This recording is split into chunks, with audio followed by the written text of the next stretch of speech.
Hello! My one viewer who is the Canadian who can't even hear me. Jazzy there. I've got to get my pointing right. Jazzy, because of the music that we just had. We've got a couple of little jazzy bits coming up. Right, okay. So, let's get straight on with it. Okay, we're doing the Grapes of Wrath. So we'll do the book entry. We're on 362. Um, Here we go. So the Grapes of Wrath, John Ford, 1940. See, I'd say Wrath, but would people say the Grapes of Wrath? I don't know. Right. Anyway, few American pictures in the 1930s got to grips with the suffering and dislocation of the Great Depression. Hollywood largely left it to other media to document the national disaster. John Steinbeck's novel, The Grapes of Wrath, first published in 1939, was based on solid research following dispossessed farming families from Oklahoma, as they journeyed to the orchards of California in search of casual labour. No, you. Despite objections from the conservative financiers who controlled the studio, Daryl Zanuck bought the book for 20th Century Fox. He knew that John Ford was the right man to direct it, and his feeling for the American people and their history. Ford also identified what was most heartbreaking about the plight of the Joad family, not their acute poverty, but their psychological trauma of being uprooted from their home, of being cast out on the road rootless. In a memorable scene, Ma Joad, Jane Darwell, burns the possessions she can't take with her the night before, and they must abandon their farm. This sounds like a barrel of laughs, this. For his hero, Tom Joad, Ford cast Henry Fonda, who had just appeared in Ford's Young Mr. Lincoln and Drums Along the Mohawk, two other pieces of Americana. Members of the unofficial John Ford stock company to appear include Russell Simpson as Pa Joad, John Quaylen as their friend Muley, and John Carradine as an itinerant preacher. And for his cameraman, Ford made an inspired choice. Greg Toland captured brilliantly the documentary look of the pictures that had been taken of the Dust Bowl tragedy by government-employed photographers such as Dorothea Lange. Nowhere is this better seen than in a sequence where the Joads drive into a squatters' camp, the camera dwelling on the grim faces of the occupants and on the rundown shacks where they live. It is going to be proper cheery Tuesday fare, this. Through the Grapes of Wrath, the Grapes of Wrath does not shirk from showing the enormity of its subject's plight, there is a significant departure from the novel. In Steinbeck's book, the Joads first find easier conditions in a government-run camp, but by the end are reduced to starvation wages. In the film, they find the camp later on, thus making their progress an upward curve, marked by Ma's final speech, "We're the people, we'll go on forever." So typical Hollywood completely changes the actual story. It seems like the government got more interest in a dead man than a live one, says Tom Jones. And Tom Jones' last speech was recited at Henry Fonda's funeral in 1982. So that's nice, I suppose, isn't it? Right, so if we are ready, everyone, we're just going to go straight on with it. I don't think anybody who's watching us will be watching along with me at the time, but just in case anyone finds it on Facebook and decides that they'd like to watch. I recorded this off Talking Pictures TV, I think. So it's got adverts, but we'll just keep going through the adverts. So I've got a new fancy little countdown thing. Okay, so if we're ready, everyone, in 10,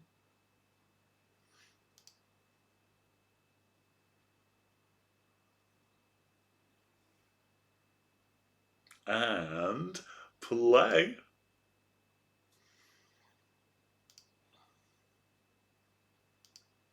Sounds cute, wasn't it? I like that. I like that. Oh, except of course I've not pressed play because I've used the wrong remote. Right, there we go. We're sorted. What a pillock. What's that? Why is it not playing? Why have I no? Why have I no sound? So I'm about 10 seconds behind. The timestamp don't matter. It'll all go out of sync anyway, and we get to the adverts. Because I put something new on. I was so pleased with myself that it all went horribly wrong, didn't it? Appears to be quite a jazzy musical version of "Give Me Oil in My Lamp I Pray" as the theme tune here. Good old Tom Collins there, went on famously to make the cocktail.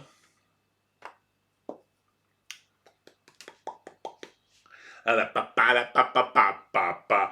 I forget you can't hear it. Yesterday, you could hear when I did the Andalusian dog, um, and I'd listened back to some of the video. Um, I could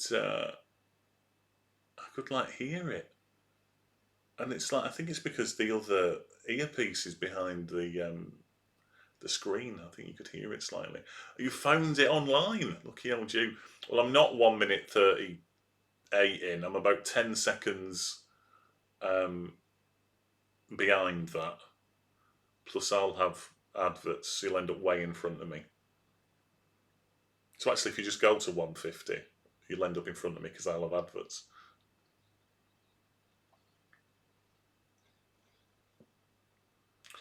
Remind me about 1 o'clock. I did get all cocky dinner, dickhead. At 1 o'clock, I'm gonna have some cheese and crackers for me lunch. All right, so it'll be one of those pay to watch me eat jobs.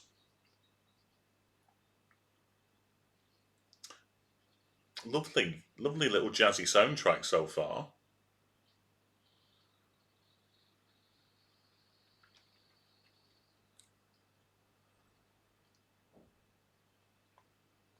Do do do do do do do.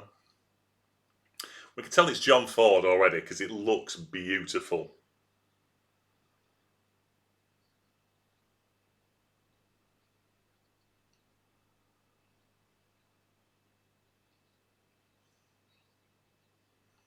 Look how still Henry Fonda is. He's like he's moving his head as he's like looking out the window, etc. But everything is there's no little. If it was me, I'd be like all bloody blinky and twitching all over the place. It is, isn't it? It's like, well, hey, it's going to be lovely, everyone. If it had not been ruined by the book.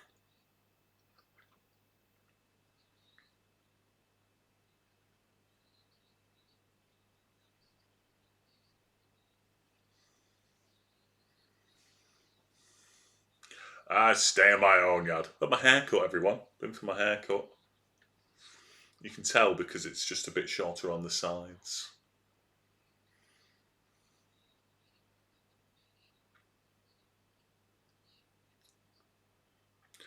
I mean, it's got to be more cheerful than Oklahoma actually is, right?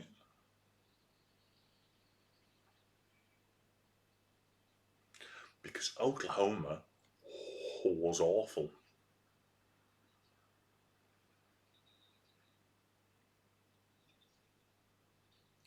Homicide. He's got like he looks like he's Henry Fonda looks like he's cosplaying as a Peaky Blinder.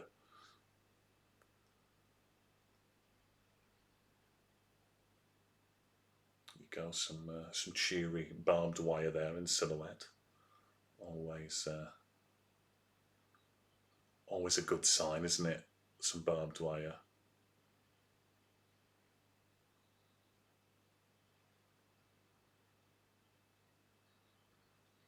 He does look like he's auditioning for Peaky Blinders. Did you type that before I said he looked like he was cosplaying for Peaky Blinders?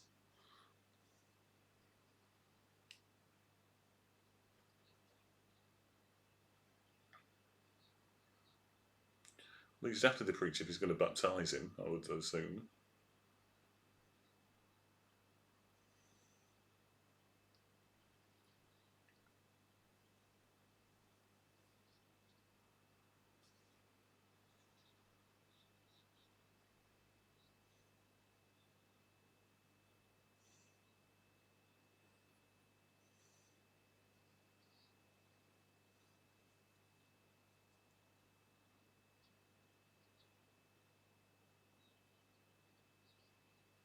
This guy playing the preacher's really good. He's got kind of like a wide-eyed madness.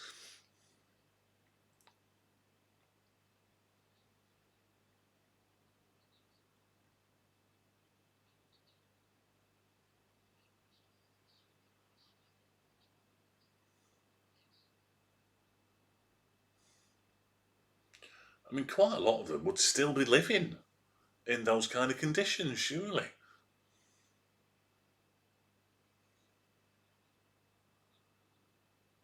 None of what Henry Fonda is wearing kind of goes. He looks like he's wearing a costume as opposed to the clothes his character would wear. Like the suit and the shirt and the hat don't really go together. Whereas the ex preacher guy looks like he's a bit of a homeless tramp type guy.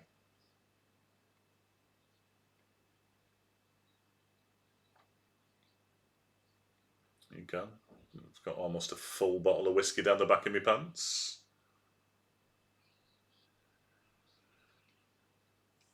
Got three people on. Hello. Come and say hello down in the chat, whoever you are. Come and say hello to us.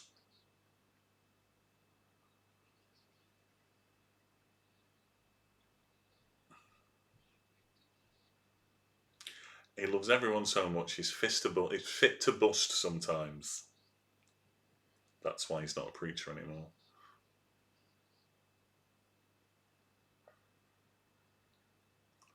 The little birds in the background.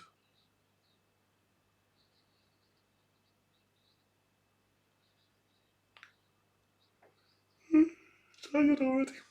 Very been quite tired today. I was having my haircut and I was nodding off in the chair.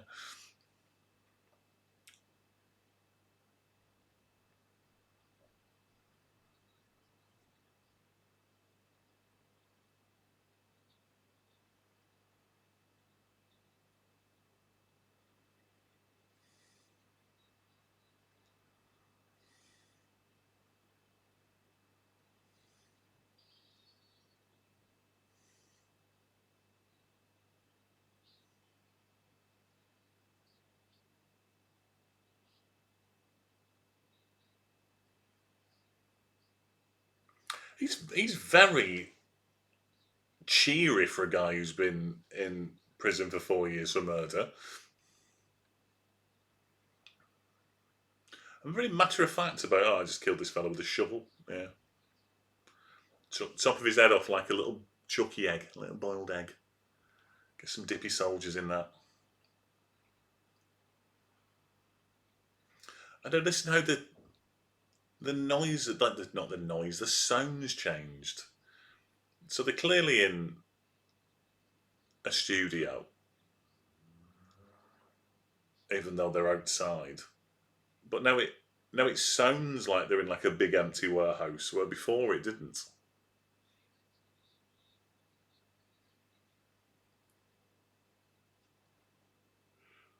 This ex-preacher guy is one of the most annoying people I've ever seen. It does look beautiful though. It really does.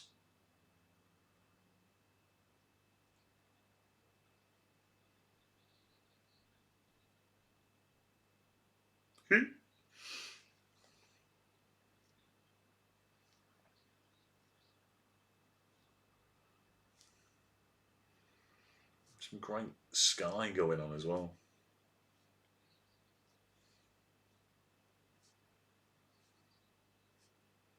Now the winds are blowing.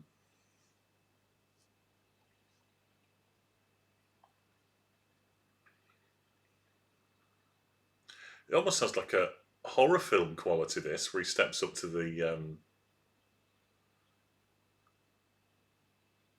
his old ramshackle place.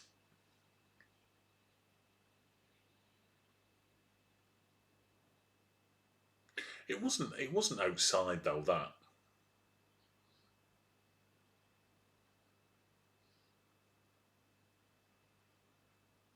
can't have been. But I know what you mean about the background.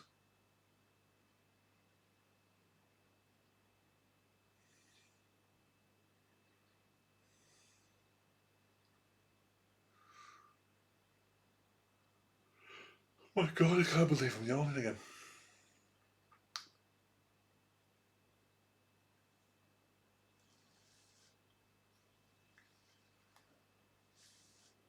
No, they're inside the shack now for me, so I think I'm still a bit ahead.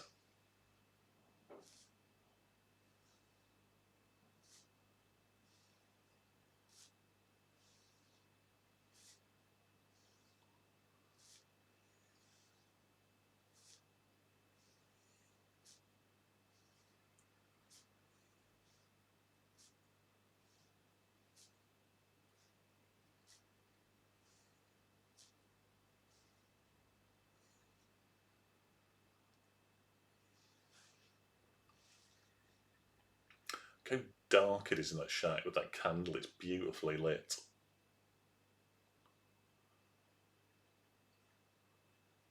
That beautiful close up then as well as it moved in.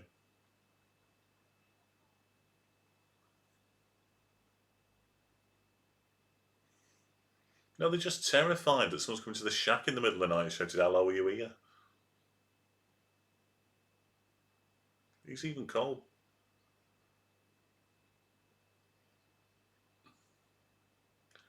Muley? He resynced. He's talking to Muley now. Just hit him. Just hit him. Just found him.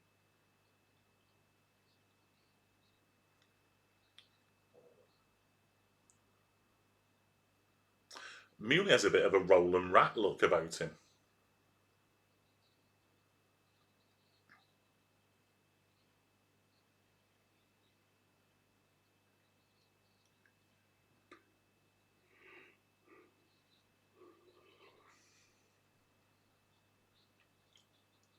Everybody's folks.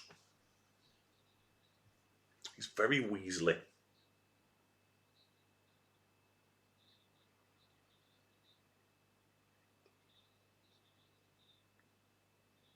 I'm going to get some cheese and crackers.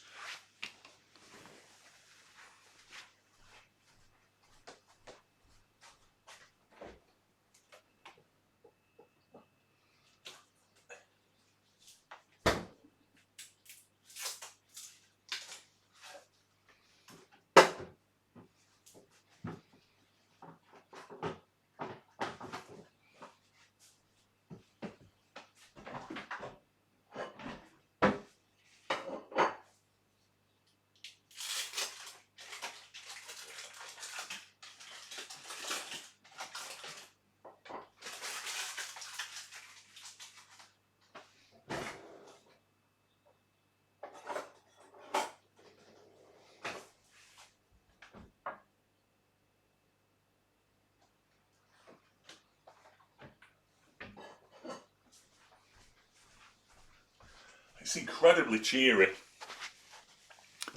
Everyone's been chucked off the land now. Bye-bye.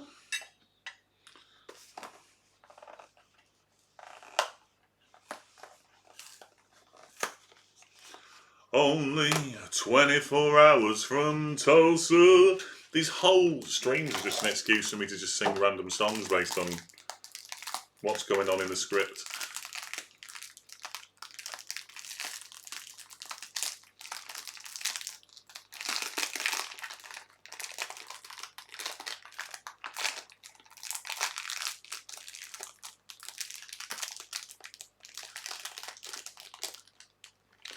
I mean, it's quite a apt film to be watching when we know that our electricity and gas bills are going up by about £50,000.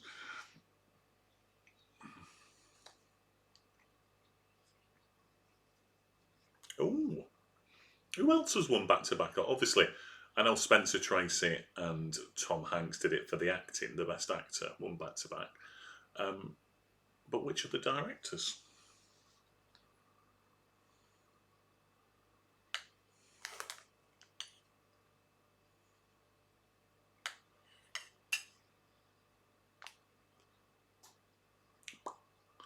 Brie. Now, brie on a cracker, everyone, can only ever be eaten in one bite.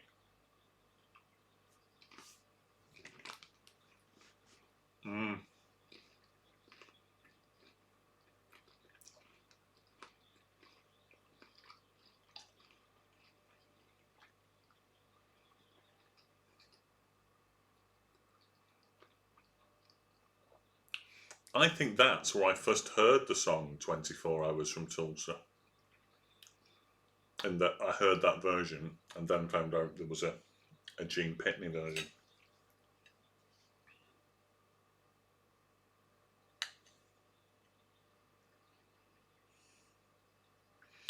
I was trying to wonder what it was 6 double beds from.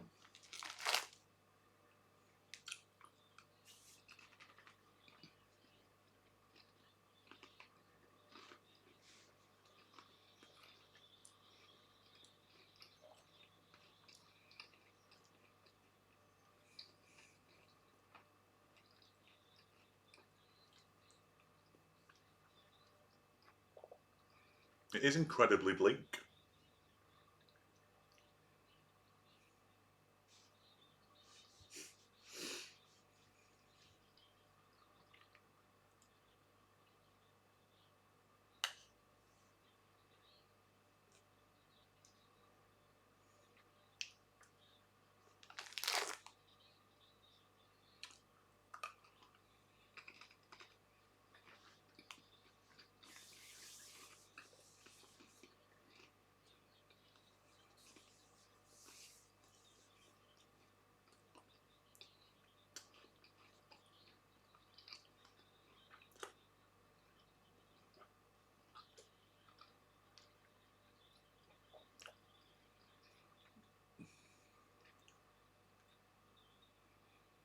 Inspired by a scene in this movie. Christ, he's just driven it straight through their house. I mean, we give them time to get the stuff out, right? No. No, he didn't. I know he's just kept on going.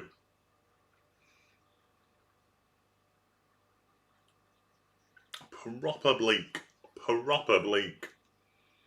Oh, silhouettes again. Shadows. Those, not silhouettes. Not Hank Marvin.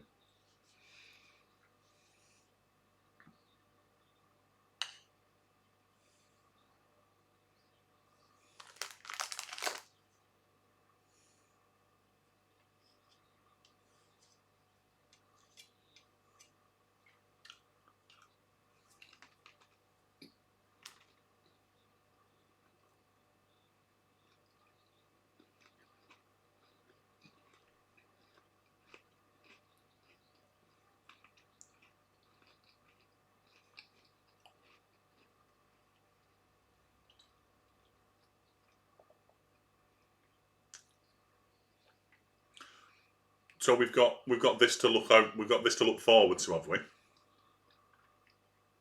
Can't bloody wait for that scene. Why did they put this on?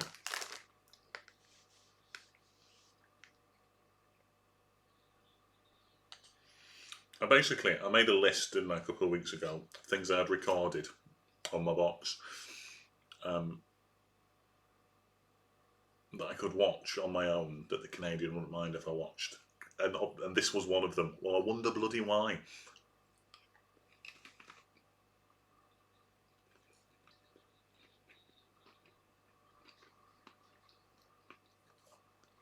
The tears in his eyes then, as he was saying that, was amazing.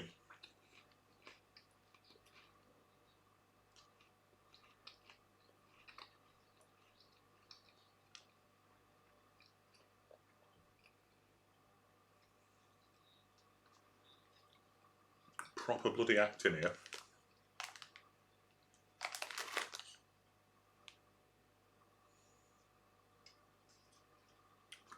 Look at that. That was beautiful, that.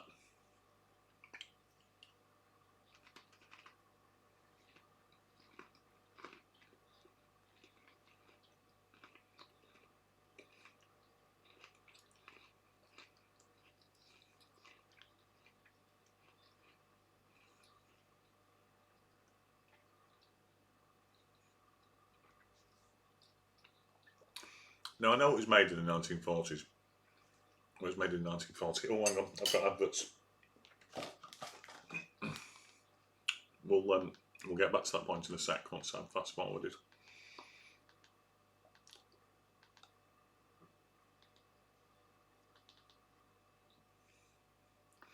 So it was released in 1940. Come on. There we go. So released in 1940, but obviously set in the 20s. Henry Ford doesn't look like he's from the 1920s. No, he's alive then. He looks like a 1940s movie star dressed as a fella in the 1920s who does nothing. But the ex-preacher guy and Mooley look more like it, if that makes sense.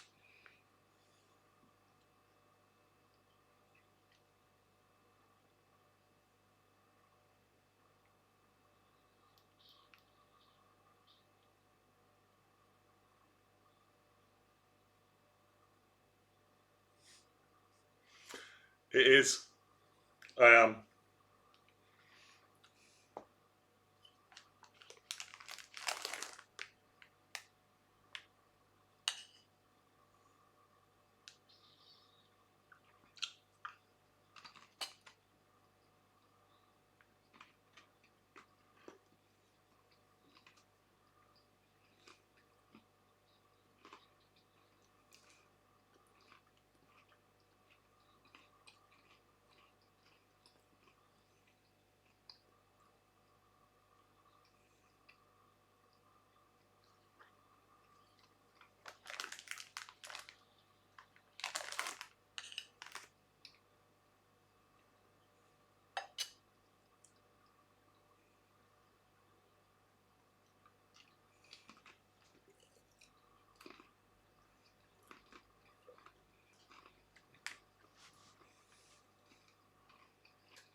I don't think it is filmed in Canada, this one. Although everyone's basically living in a shed, so don't know.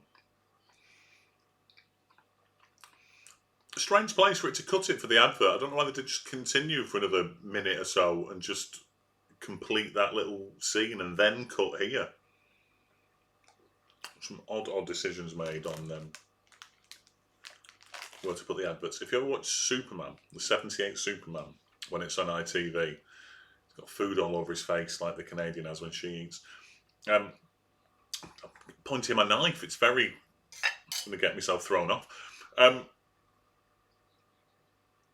you watch the 1978 Superman when it's on ITV, they always put the advert in the wrong place, right? So basically it does the whole... He goes to the Fortress of Solitude when he's the other actor, when he's the young Clark Kent, and he gets the 7 years, doesn't he, of Jor-El teaching him about everything. And then directly after that, you see Christopher Reeve now in his Superman outfit, and he flies towards the camera. And then the very next shot is Metropolis, right? And ITV, every single time, cut it just before the Superman reveal, right? So they cut it, you get adverts, it comes back on, then you get Christopher Reeve as Superman, flies towards the screen, Metropolis. Would it not be 1,000 times better to do the 7 years of being taught, Christopher Reeve, Superman flies towards the screen, advert, than Metropolis? It drives me mad. Waving that knife again. It drives me mad. Every single time I see it. Every single time. I found you my top of the world. That's a different film, isn't it?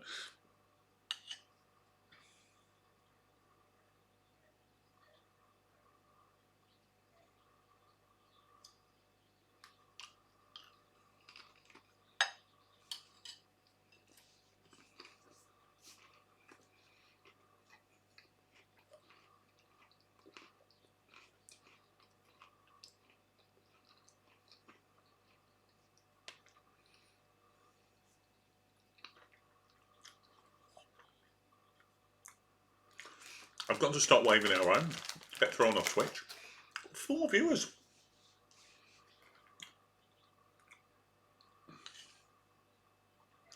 I've obviously got the cheese lovers watching as well.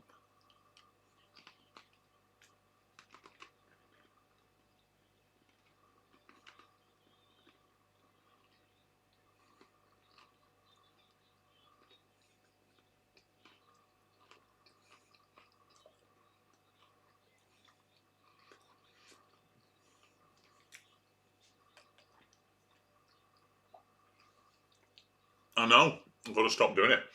This old fella here who has all the food down his face is also like grandpa or whatever, giving the old, ho ho, I can't believe it, I'm an old man, like that.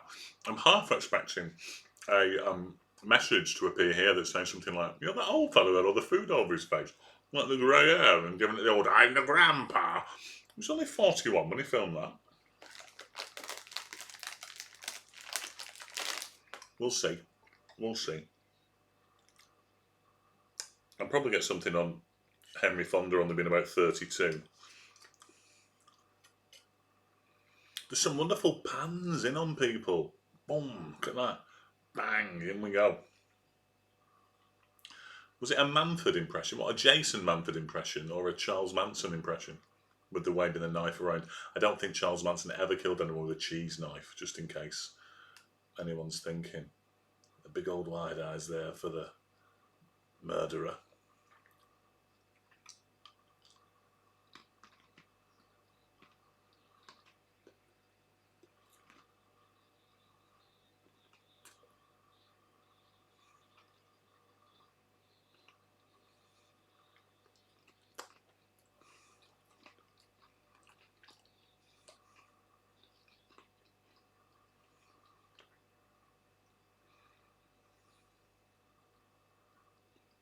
No, he didn't. Well, he didn't kill anybody at the Polanski house, whether he did previously or whatever. But no, he didn't do anything. He didn't. He wasn't there when Sharon Tate was killed.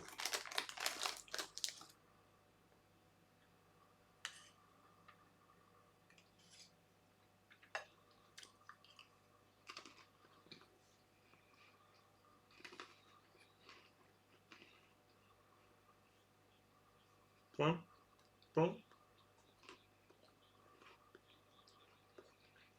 just a 9. Well, to be honest, he does look like 9 years younger than me in it as well.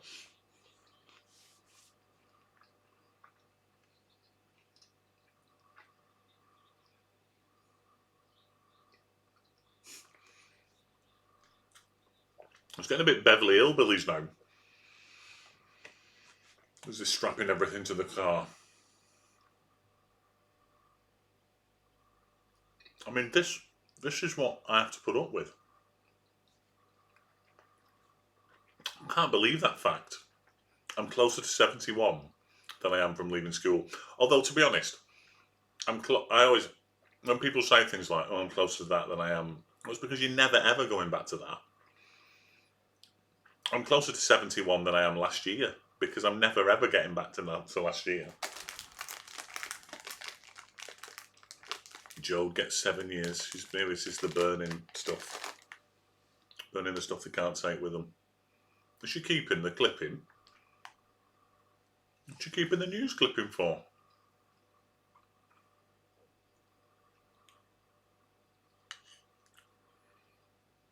Bloody hell. You would think that they'd want something a bit to take their minds off. They weren't in the war yet, were they, in 1940, though? He does. He does look 35. Put him in, take him with you.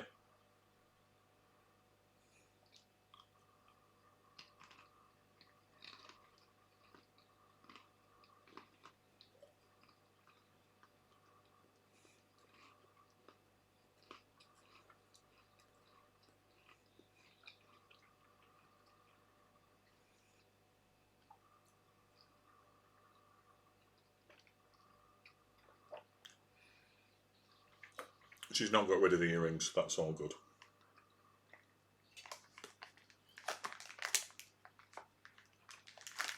Just look. That truck is all Beverly Hillbillies. We're moving to the hills, Beverly that is. Swimming pools and movie stars.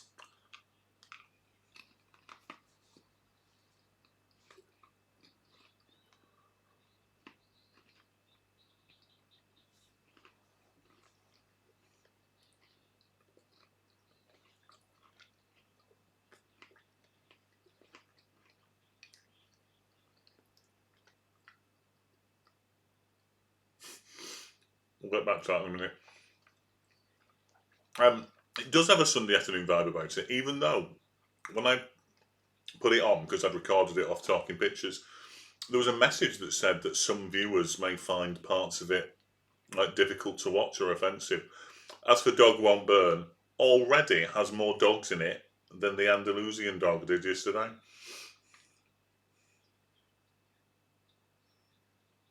This old man it's like he's been played by Jack Douglas. What's the matter there, Grandpa? I'll tell you what's the matter. Mankind even.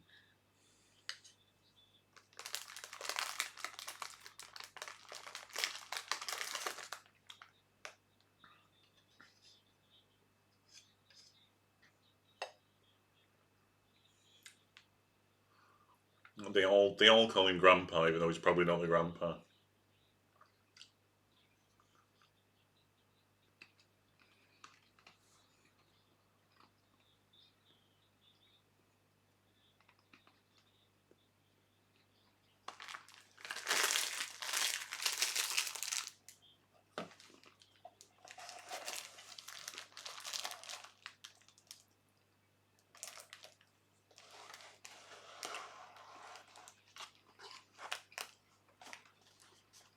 The shadow there again.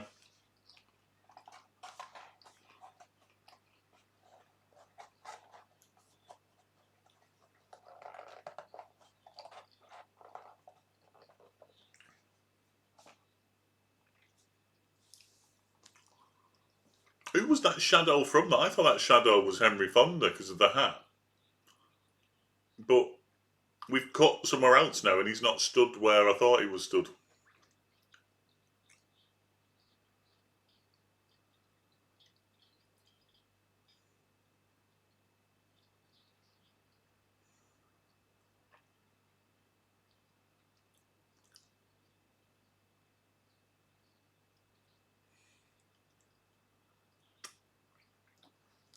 So we're doing a B.A. Baracus to Grandpa here in the Grapes of Wrath. We're going to drug him and then chuck him in the back of the wagon.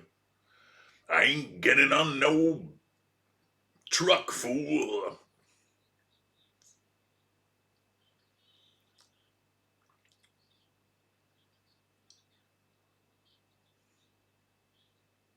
Is it good? It's only a tiny cup. Is it going to put him straight out? This is it.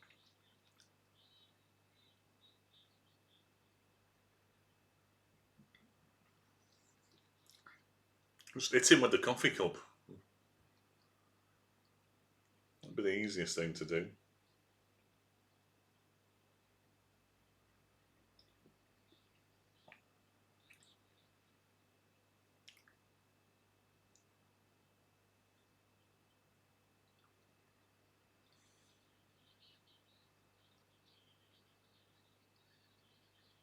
Here we go. Knocked him straight out. They're basically kidnapping their own granddad.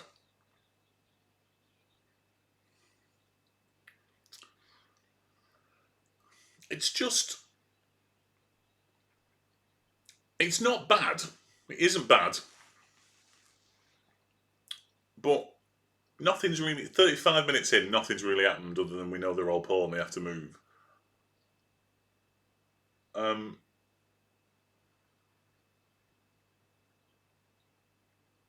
Preacher, the wide-eyed preacher was coming. But it's really looks beautiful, but it's really bleak. Like really bleak.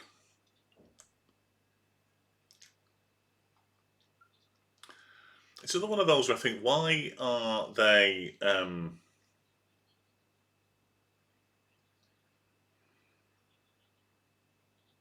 Who would watch this?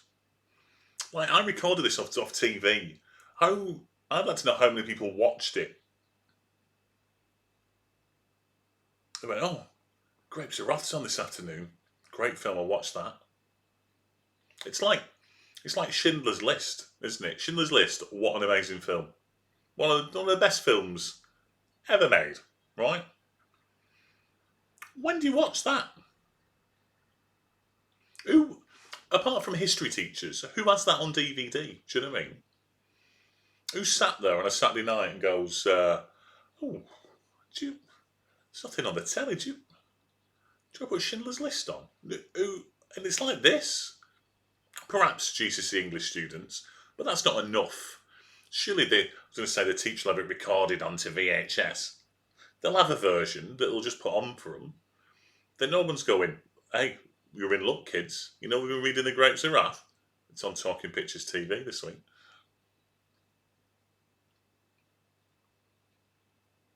It's just not. I don't know. I don't know when you'd watch it. No, surely nobody in the world has ever had Grapes of Wrath down as number one favourite film. Yes, my top 10 are 3 original Star Wars films. It's 3. Original Lord of the Rings trilogy. It's another 3. Beverly Hills Cop 1, Beverly Hills Cop 2, Beverly Hills Cop 3, but then number 1, Grapes of Wrath. No, no one's got it up there, have they? There's something to say out of context for a video later. Nobody's got it up there, have they? Not whilst watching the Grapes of Wrath, if not. Is Grandad dying? No. They took Grandad with them. And he's died on the road. Well, I hope they feel proud of themselves.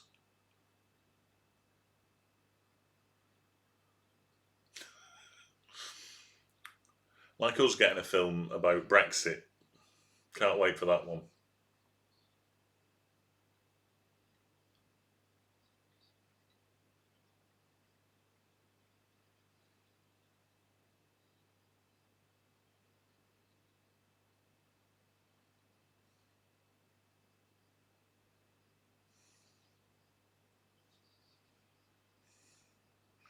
Nobody killed him, just a stroke and he died. What a great bit of dialogue that was there as he was reading it off that note. Nobody killed him, he just had a stroke and he died. It's the complete opposite of the Beverly Hillbillies opening, though, isn't it? They can only dream of up from the ground came a bubbling crude oil, that is, black gold, Texas tea. They can only dream of that happening to them. The only thing bubbling up out of the ground for the people in the Grapes of Wrath is shit, isn't it? And the body of Grandad as he's carried away on it. I'm slightly concerned about how many of the lyrics of the Beverly Hillbillies TV show I know.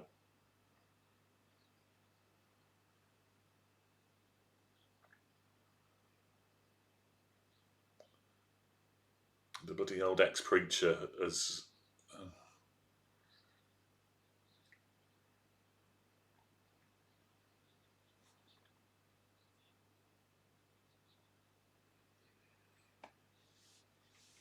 yeah, possibly. When you're a kid, stuff gets stuck in there, doesn't it?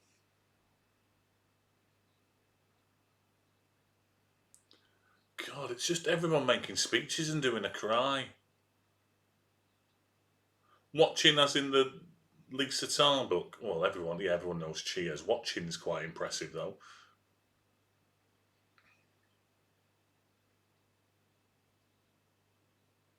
Didn't she sang the theme tune to Watching, didn't she? The woman who was in it.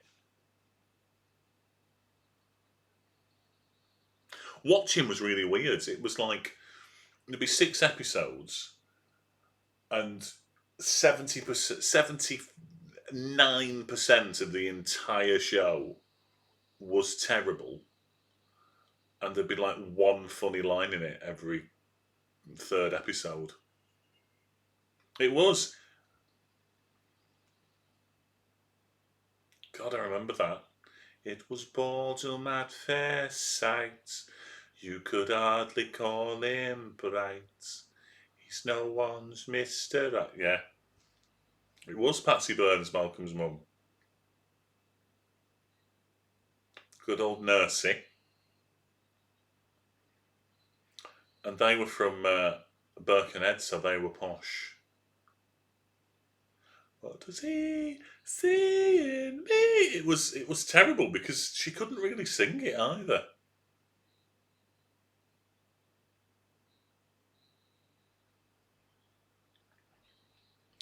And Paul Brown, who played Malcolm, went on to star in like a BBC sitcom about the RAC and the AA and how, like, back in when they first started in the 60s or something, I think, and like the clashes that they had. if indeed they did. The tension between the RAC and the AA. It was hardly quadrophenia. I can't remember what it was called, but I'm sure it was on BBC One. It's the only other thing I remember him being in. Ugh.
Kettle's on for a cup of tea, which is a good job because this film is so depressing that if I had any heroin in the house, I'd just take it all out. To point out for Twitch viewers and for Twitch, if you've got the old words that pop up, I'm not a heroin addict, I'm far too fat.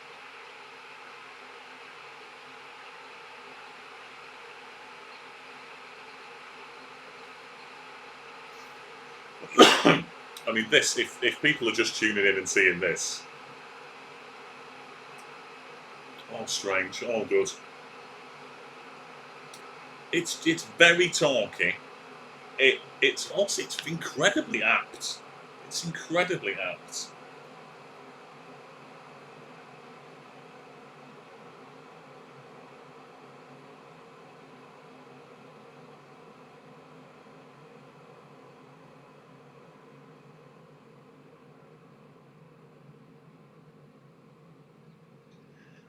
I'm taking my car in for its MOT tomorrow, and the garage just keeps texting me and emailing me to remind me. It's like, I know.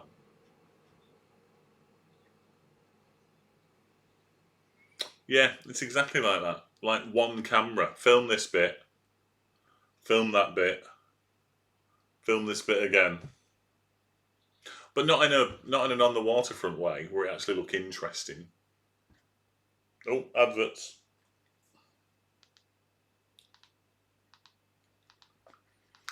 No, we're getting through this. It's happening.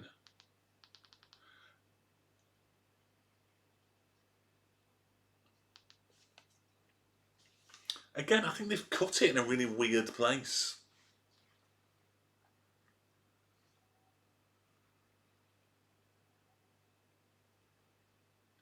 See, The Usual Suspects is odd because I watched it late 90s, early 2000s it was. So it'd been out a bit. I'd not watched it originally. And I remember sitting down to watch it the first time and switching it off after about 20 minutes. I couldn't get into it. And then about a week later sat down again and did it then. I was just like, oh my god, this is amazing. But I kind of false started on it a little bit. Crunchy neck. Oh.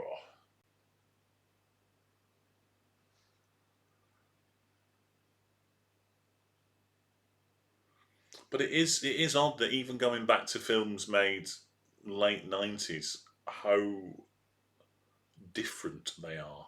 They almost feel like period pieces. They're a bit slower. If you watch the original Ghostbusters from '84, it's so slow. It's so slow. It's so talky. And you kind of go in, really? I don't know. As a kid, I watched it. I went to the cinema to see Ghostbusters when I was 7. 6 or 7, and it's like I'm amazed because I do remember it and I remember loving it, but how I must have sat and watched it. Because I don't think you get a 7-year-old watching a film like that now. Yeah, but with Star Wars original trilogy, my dad took me to see Return of the Jedi, and I did talk all the way through it. So probably that was difficult for me to sit through. Obviously, I don't remember talking all the way through it, but I did.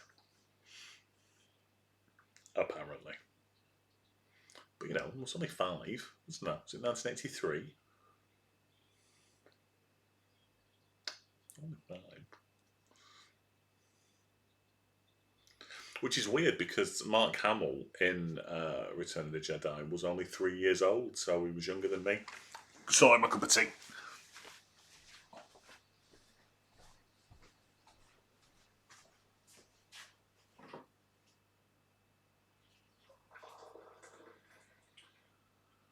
Yeah, there's a scene here where they want something for a woman with no teeth. And was it yesterday they were doing the big thing about there being no NHS dentists? It's like everything's repeating itself 100 years later.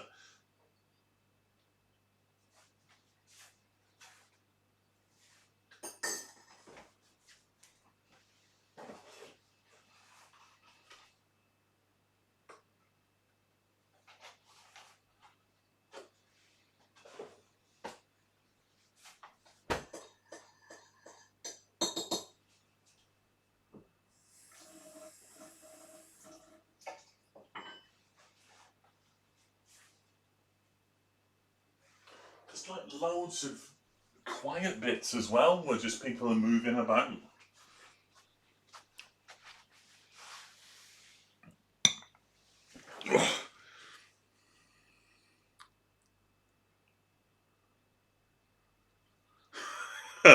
Yeah, nothing's ever changed, has it? Nothing's changed. Oh, when the Force Awakens came out, I took my dad to see that because the last film that me and him had gone to see together, just the two of us, was Return of the Jedi. So I thought I'd return the favour and go and take him to see the Force Awakens. And I half expected him to just talk all the way through it, just to get his own back, but he didn't. He did, however, and this isn't a spoiler for a film that's been out for a very long time now. When Han Solo gets killed, he did shout "shit" very loudly in the middle of the cinema because he wasn't expecting it to happen. So I thought that was quite amusing.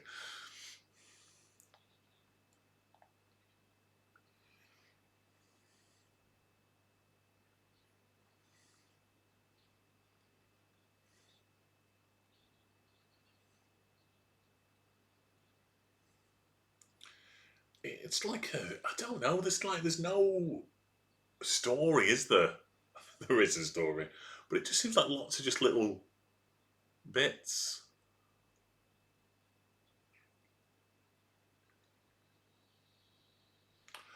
just like little scenes, kind of stitched together. And that was a really odd, just driving up the road for 3 seconds and then it going off and then coming back again.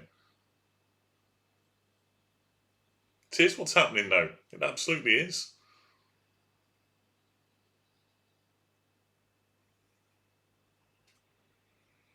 Everyone's stopping their livestock for inspection. That haunted look on that woman's face the entire time.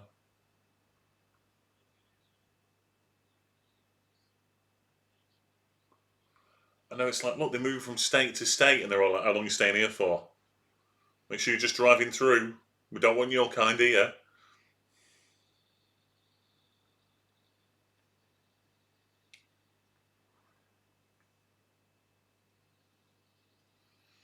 God, massively depressing.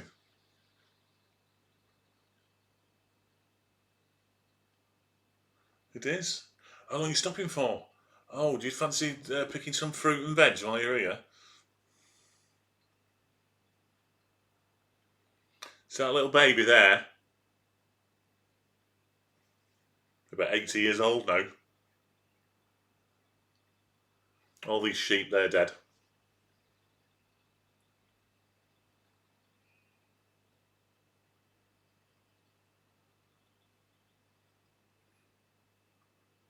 think that was an Andalusian dog there in the background.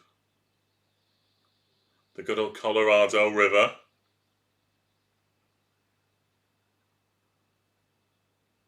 Look how it's leaning, that truck.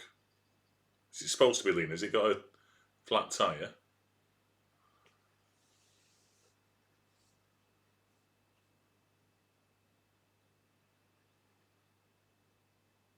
They're not there.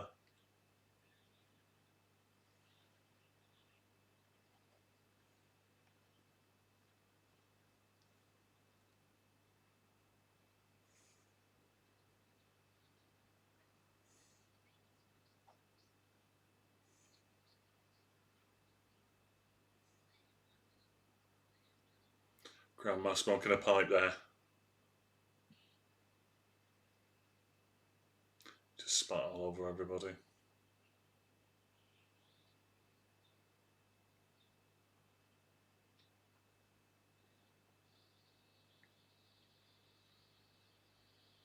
I don't even know if they're getting that bloody car to move. It did almost tip up. But fuel's cheaper than bloody water in America.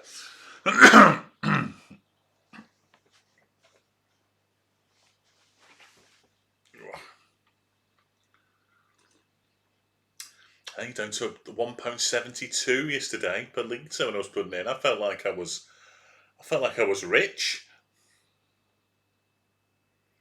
Oh, thank you, Tesco, for your £1.72 petrol. Thank you so much.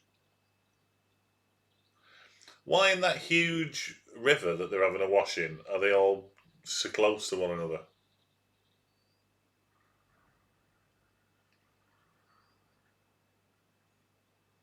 They're all going to end up with leeches.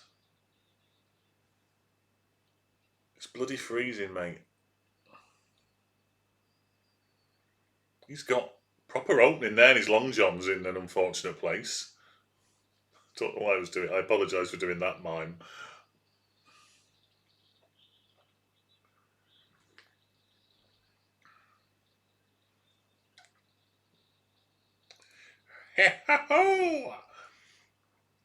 Hello, Phil! You join us as we watch quite possibly one of the most depressing films that we've ever watched ever.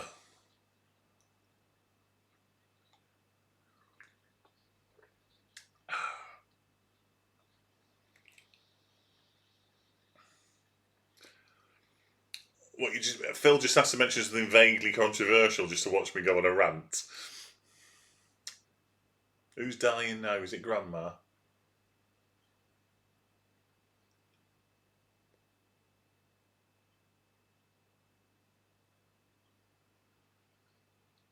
Yeah. She wants to die so she can be with him.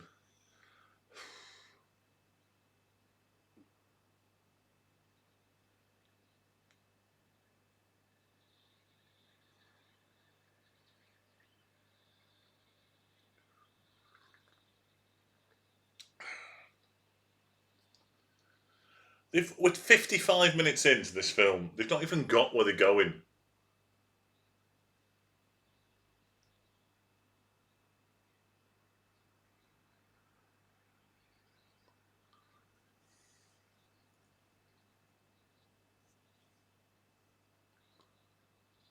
They aren't human. Bloody hell.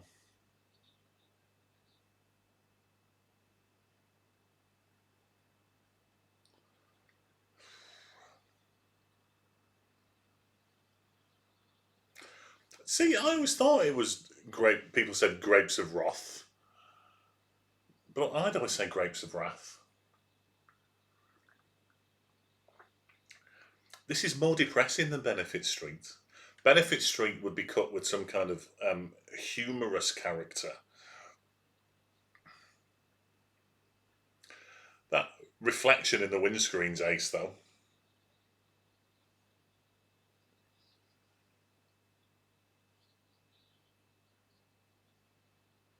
The Wrath of Khan doesn't sound right, though, does it?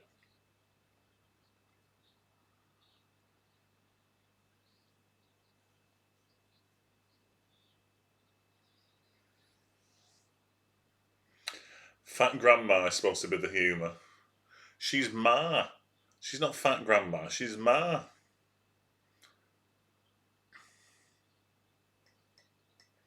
Fat Grandma sounds like the sequel to Bad Grandpa. Oh, Phil. Oh my god. What on earth? No, she's still alive in the back of the truck.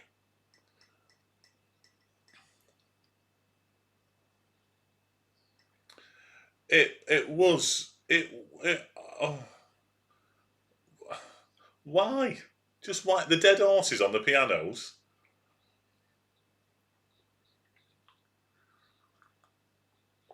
Did Hazel watch it or did you watch it on your own?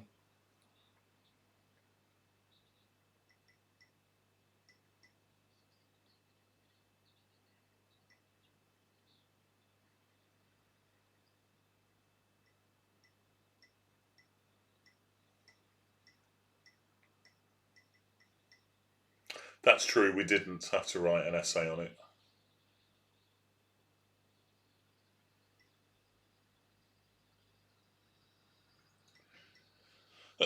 There you go, it's gone. You can see the steam coming out of the radiator.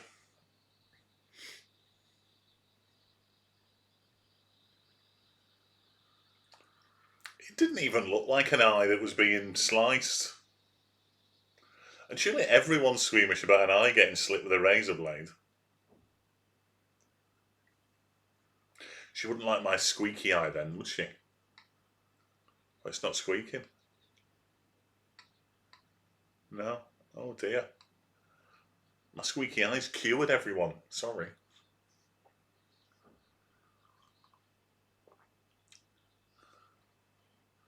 Grandma looks like she's dead now.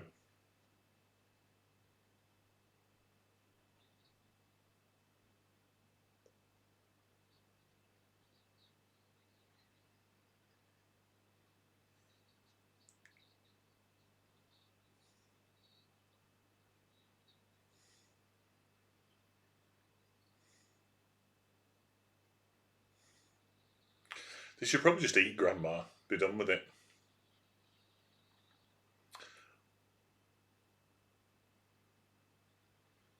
When he says he cut a bullseye up in biology at school, they just smashed a dartboard to pieces. We never did dissect anything at school.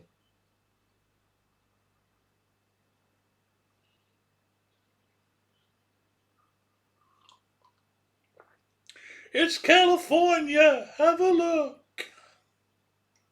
Not that time. Took the lens out. For keeps or just for lenses?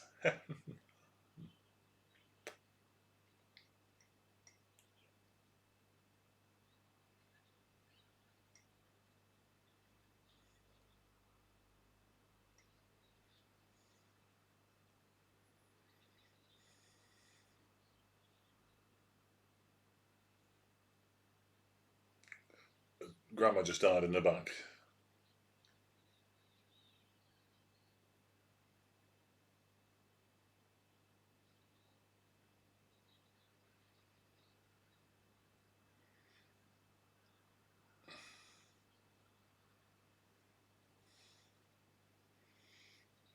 This is a proper umbar segue, isn't it?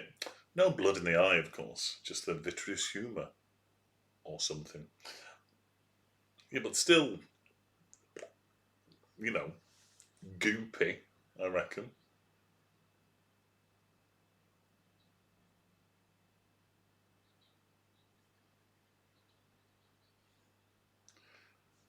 She died then.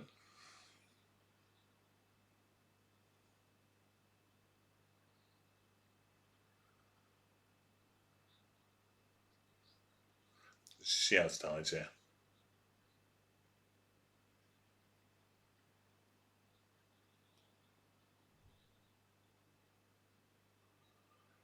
Well, God, cheery as.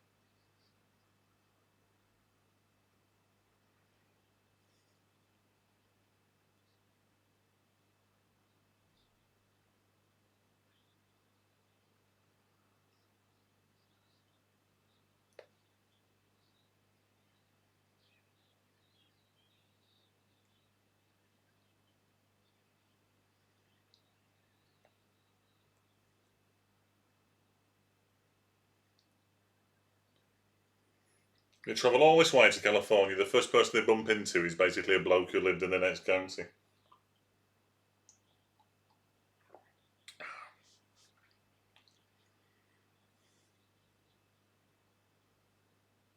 It was a huge lie. There's no work in California. What a surprise.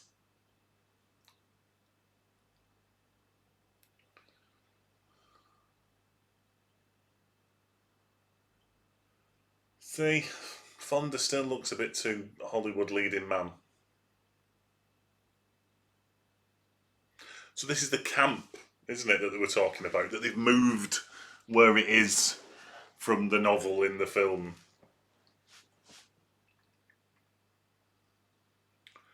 I'm really tired, me, today.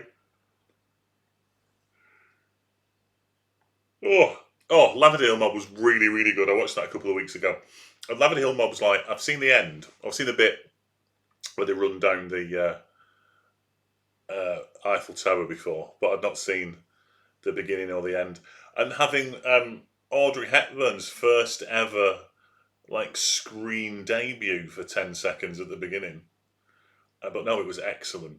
That whole bit running down the Eiffel Tower and they're like going wee. It was so funny, so funny.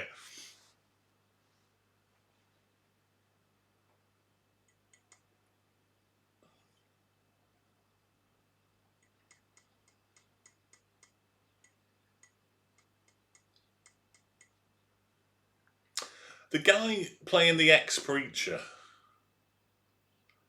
where have we seen him before?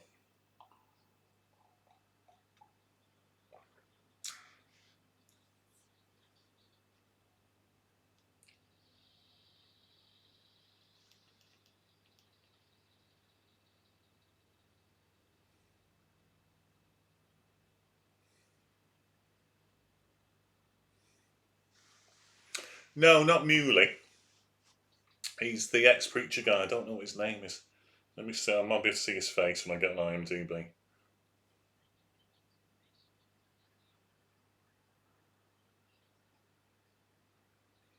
Yeah. No, ma'am. They're all hungry.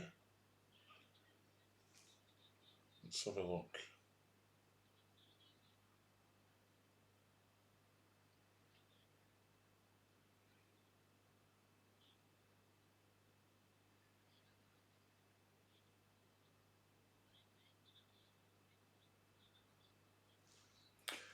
Oh, it's not. Is it? Hang on. Oh. Fried goat. Bloody hell.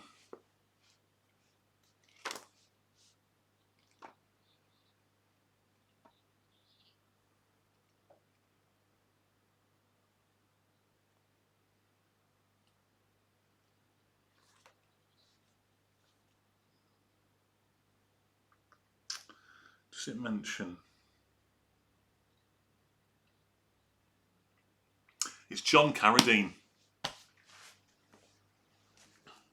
Who's wasn't he? He's the father of all the Carradines, like Keith, and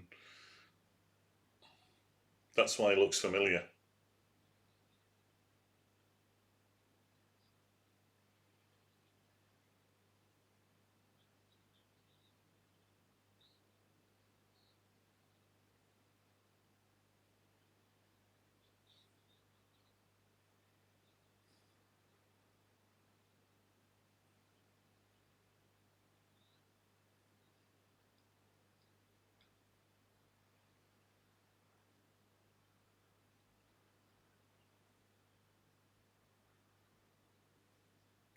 Yeah, he's the father of all the Carradines, David and Keith and etc. It's like you see a face, you go, I've seen that face before, and of course you have. You've seen it in Kill Bill, and you've seen it in Dexter, through all these bloody kids. Ugh.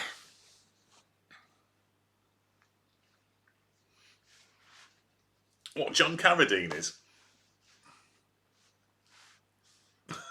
Yes, he does want to be called Dutch. Everything's linked. Everything's linked. Everything we see. Proper shanty town, this. I mean, if they built this, this is amazing. As opposed to if they just found it and used it, because that's really sad.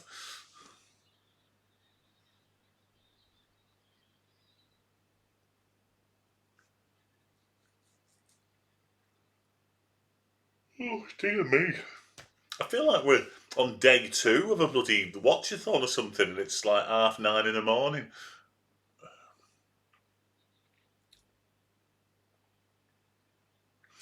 I was thinking as well, while we've got a couple of us on, I was thinking that perhaps, because we're not doing a watch-a-thon for a while yet, but we could do like a 1001 theme day, where we could do, say, 4 or 5 in a row, like pick a Saturday or something like that, and I can do 4 or 5 of them. Start like a reasonable time, like at 9 in the morning, and we'll do like a theme day. We could pick 4 or 5 films that have a vague theme and link, and get some done that way. I read that as first as, like you read something, you go back. I read it as, this film feels like it inspired Christopher Robin, and I was like, really?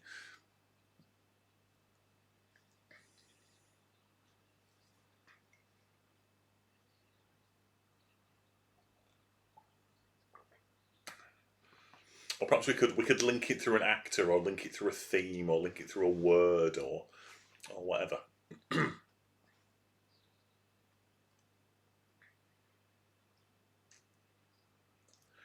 Hey there, he's got a funny, but seems like I have seen him before. Ah, see?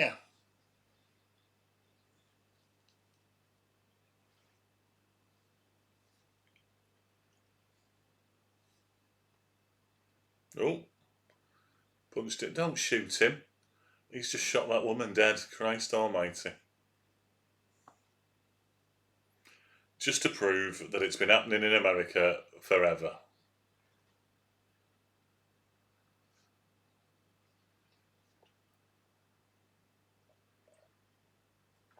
Oh, I've got adverts.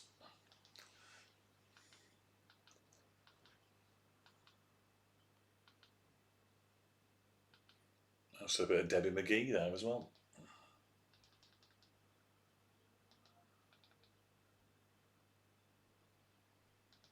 I don't know what Debbie McGee was advertising. The Grapes of Wrath. You'll like this, but not a lot. The lovely Miss Debbie McGee. Um,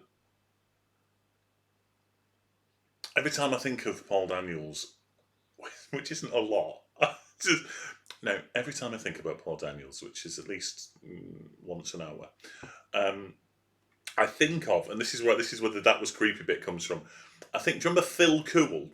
See, Phil Cool in the late 80s, early 90s was everywhere, man. He was like the funniest thing on TV. It's like his ITV comedy show was like Sunday night, and he used to do an impression of Paul Daniels, and I can remember him.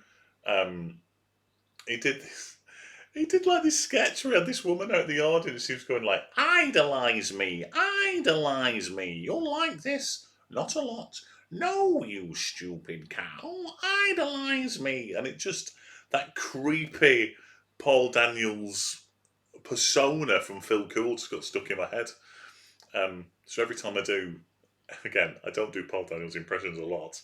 You'll like this, but not a lot. I'm basically doing an impression of Phil Cool, doing an impression of Paul Daniels. Idolize me, donkey doo doos.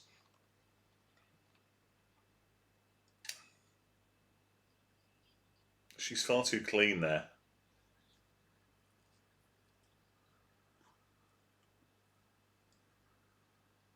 And there's this old woman bleeding to death now, and no one seems to really give a shit. I mean, he's so a Carradine. It's unbelievable now that I know who he is.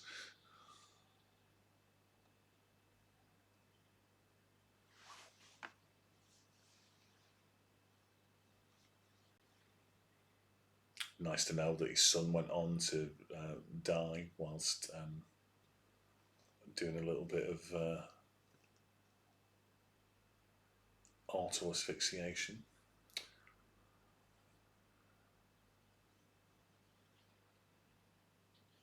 And he'd do Phil Cooley, his Larry Hagman impression, because obviously it was the 80s, would be like, he'd go like, heh, heh, heh, with like a glass with some ice in. And no one really know. His impressions were like, um, yeah, save for the family facts there, a bit of auto asphyxiation, yeah. Wait till we get onto my NXS part. You wanted a random segue. Um, yeah, all of Phil Cool's impressions sounded nothing like who they were. Now you think about it, he's one of those impressionists that had to do. Like you seen impressionists on the TV in the 80s that used to do things like he did do a great Rolf Harris impression. Um, you'd get people like Bobby Davro doing impressions in the 80s, and he'd go, "Oh, I was walking down the street when suddenly I bumped into Ringo Starr," and then he'd do his Ringo Starr. If you have to announce who the impression is, it's probably not a very good impression.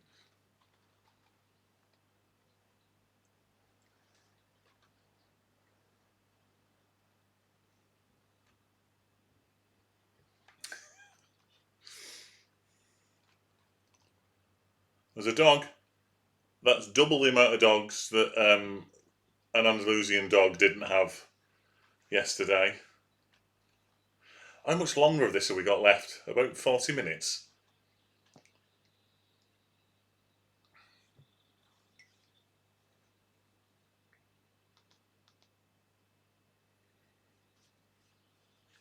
Might be about an hour.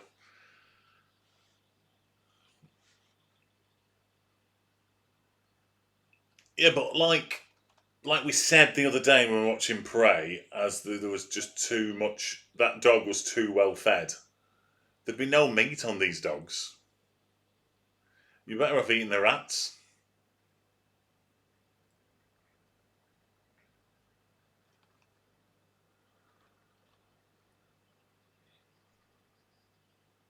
Some more crying eyes.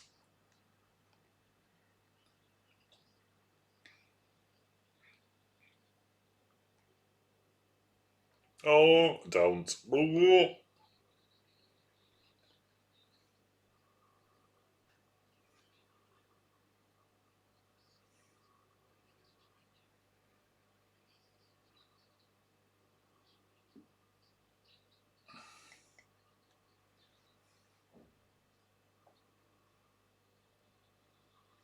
No, it's a roadblock.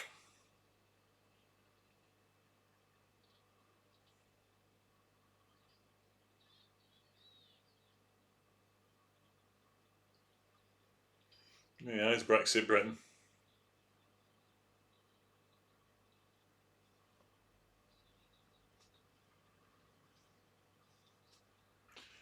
Oh, Phil, that's lovely.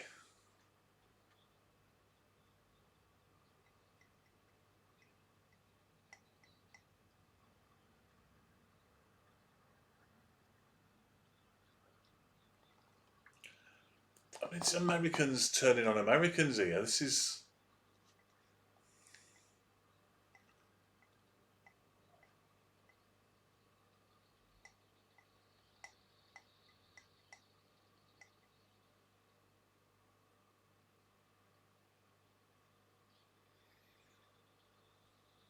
It's the most. It's the most depressing road movie I've watched since I watched Easy Rider. And bloody hell, that was depressing.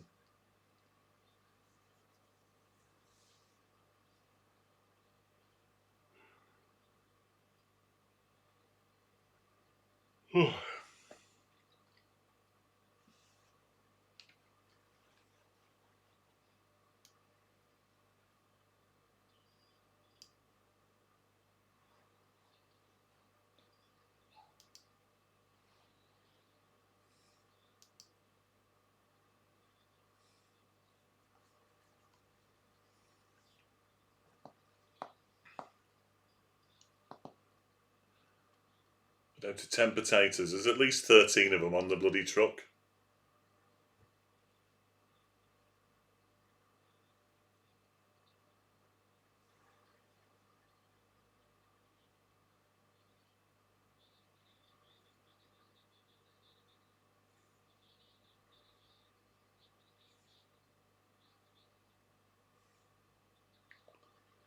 The picking peaches, everyone. Why is it called an Andalusian dog? Go on.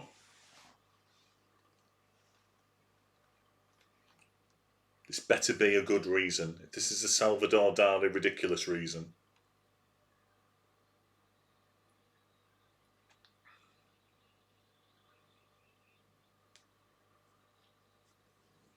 What's going on here now?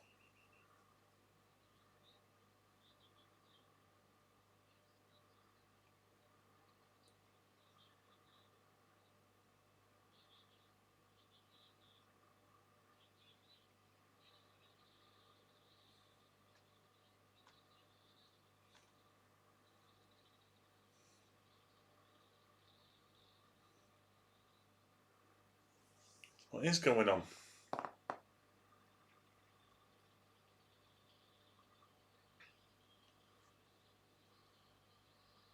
Obviously.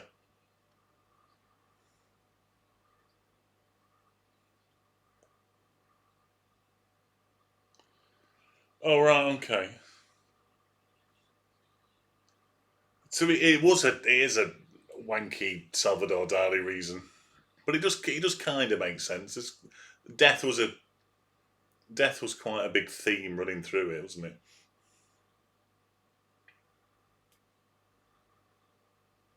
Still might be better if we'd seen a dog howl at some points.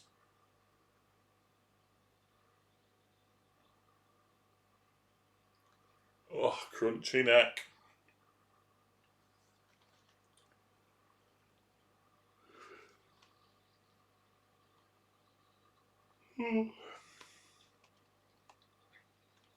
A dead dog, God. It feels like, in a way, Schindler's List is more entertaining than this. Despite its subject matter. Even when it looks like there's hope of a job here, it looks incredibly bleak.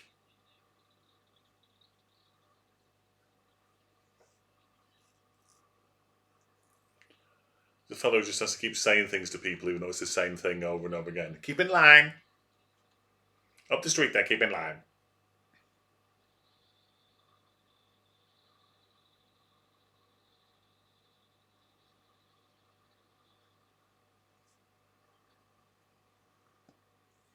Ew.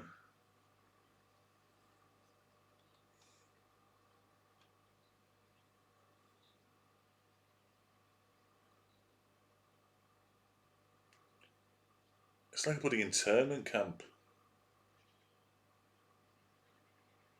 Oh. He didn't need to trample grapes or to make wine, did he, Jesus? He just used the old miracle magic. Another dog. That's 3 dogs.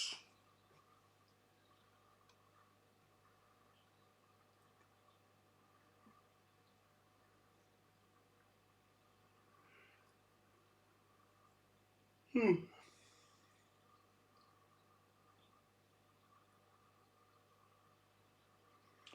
mean, if you can eke it out, I mean, who can eat a full dog in one sitting?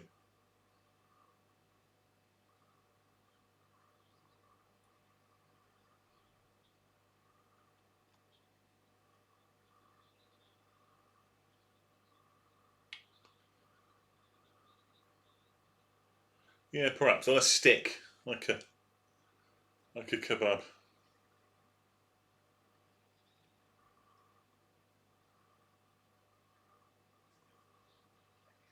It's a lovely sunny day outside, and I'm sat in here watching the Grapes of Wrath.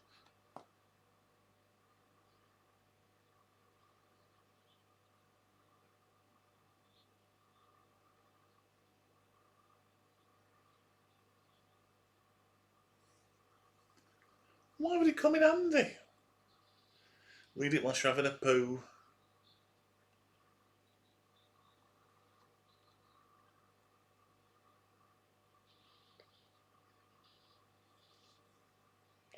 One bucket each for having a crap in.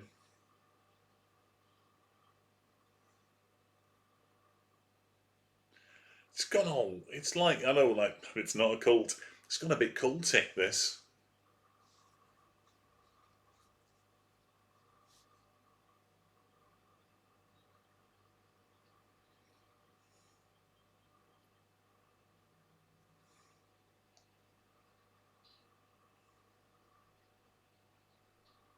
Follow the herd with your bucket.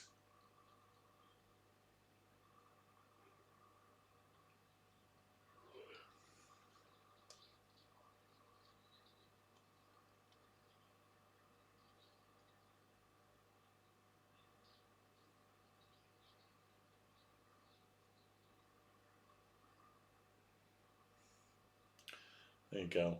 You earn your money, you pay it back to the shop, you don't eat much anyway, you go back and it all just goes round and round.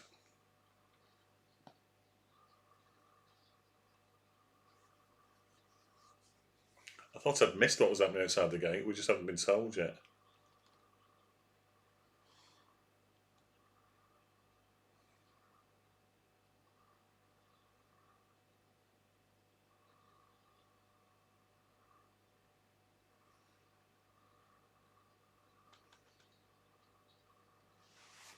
Yeah, stop being a nosy old bastard. Oh, my back.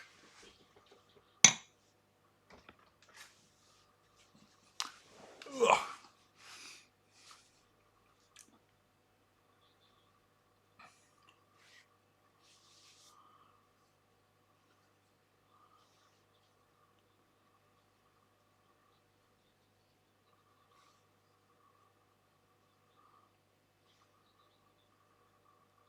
It's all very concentration-y camp, isn't it?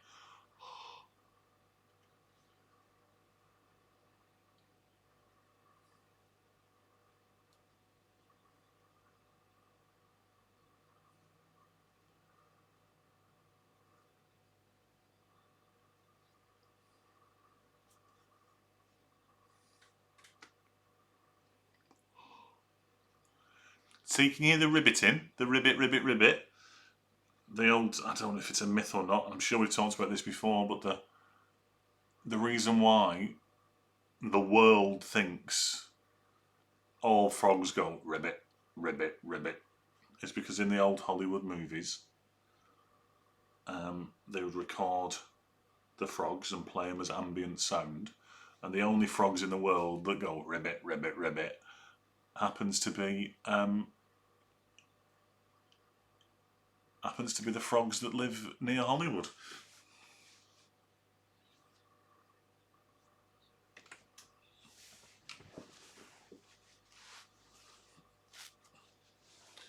It's Tom Jones. That's unusual.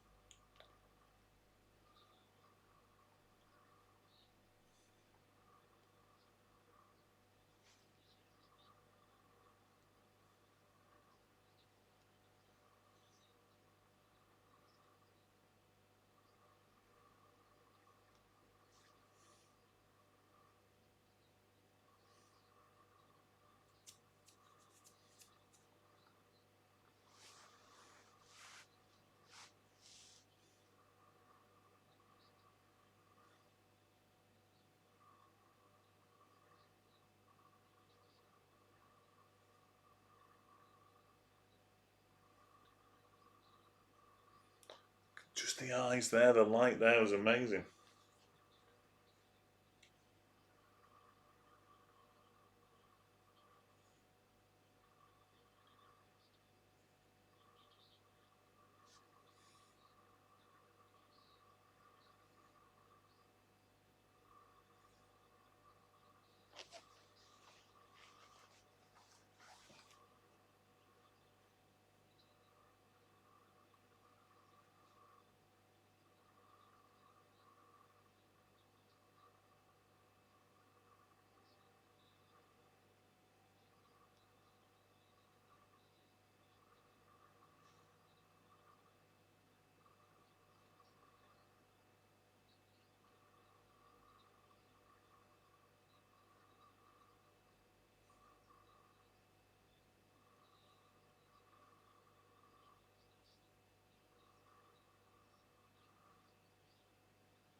A preacher's got to know, and I don't know.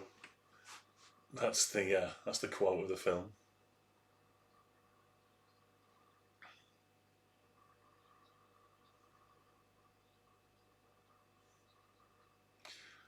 he's going to get swept up in this, isn't he? They're going to charge the bloody strikers, and he's going to get.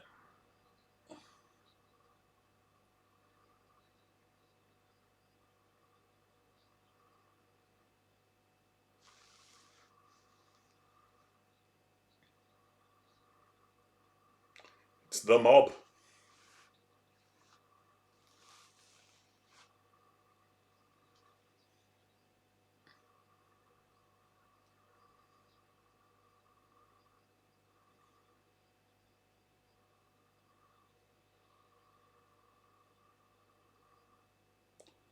Oh no. Oh, adverts. I'm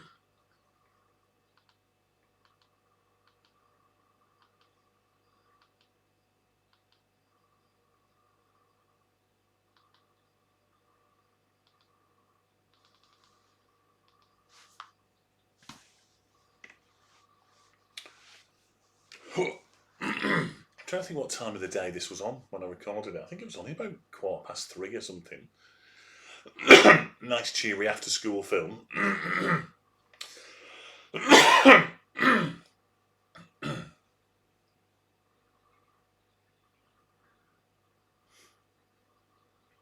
There we go. We're going to kill the preacher.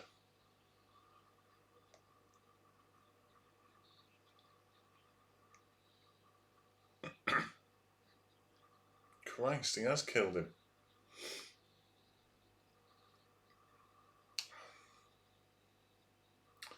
And that's. Please don't tell me Tom's going to go and he's going to be executed at the end.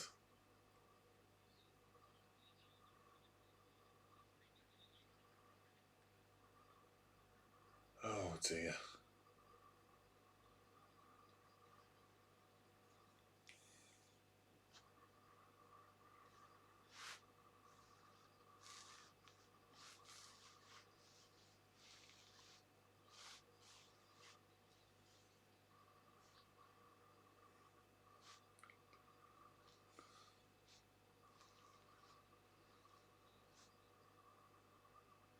Christ almighty.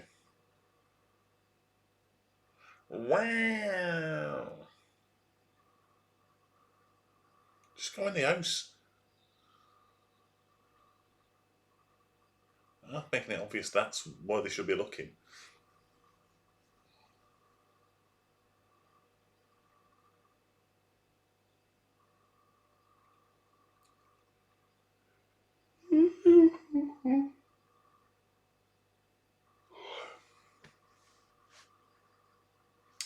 I bet they bloody did. They paid them peanuts as well.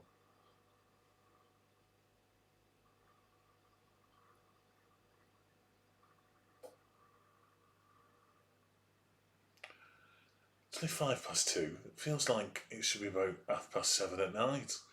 This film's been going on for so long. This film feels like it's gone on longer than some of the watchathons we've done.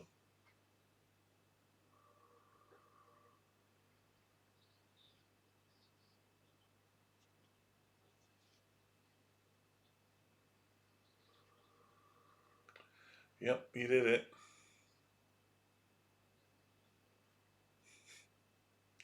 At the crunch of his skull.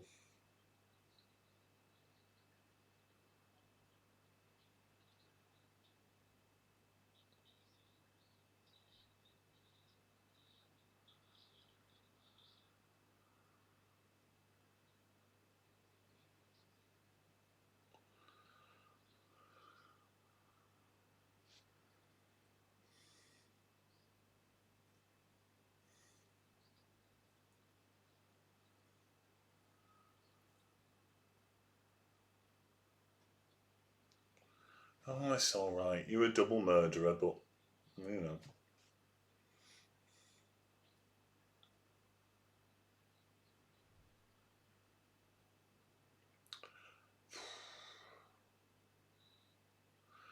Yeah, more optimistic apparently.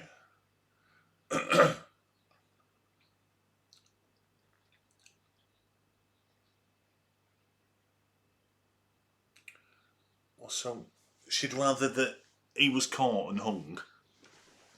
Oh.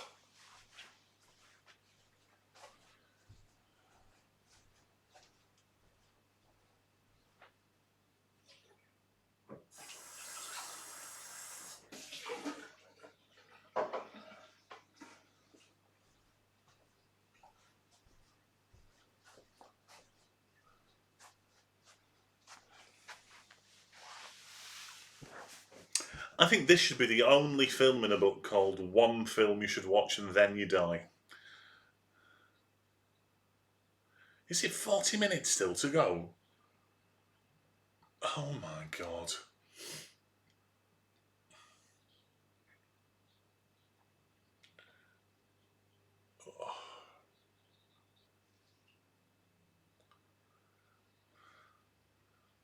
There you go. We've just mentioned the baby, so we know what's going to happen to that.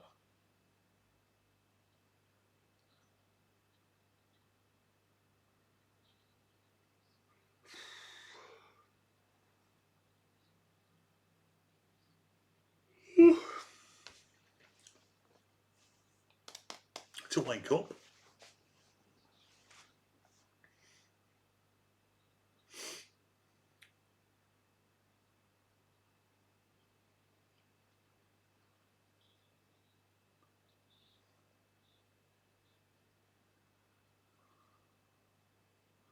Where's he going to hide the big bloody thing in his face?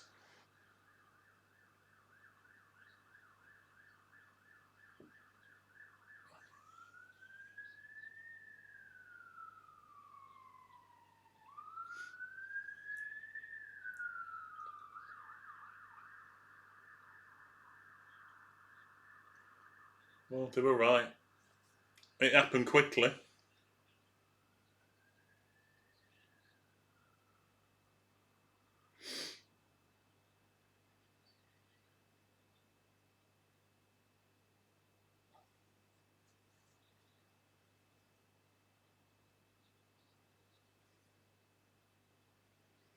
Good makeup on that cut on his face.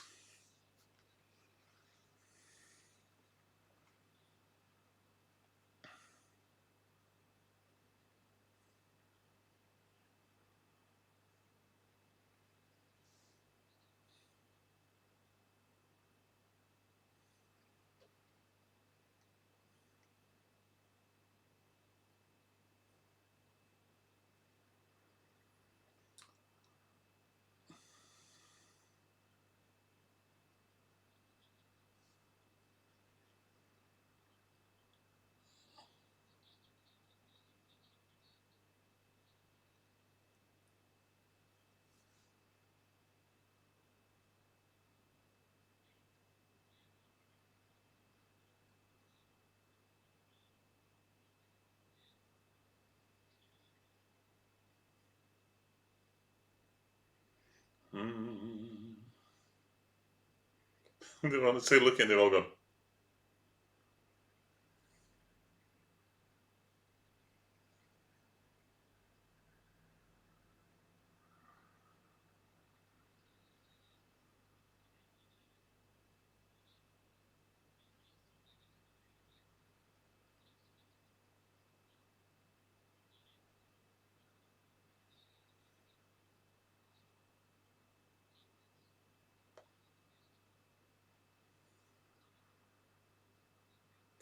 I didn't see nothing.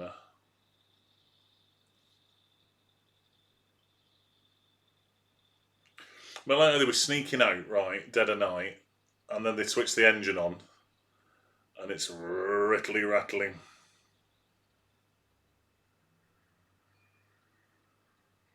Still, that doesn't make sense. All right, okay. At least it wasn't as bad as that. Kind of makes sense, I suppose.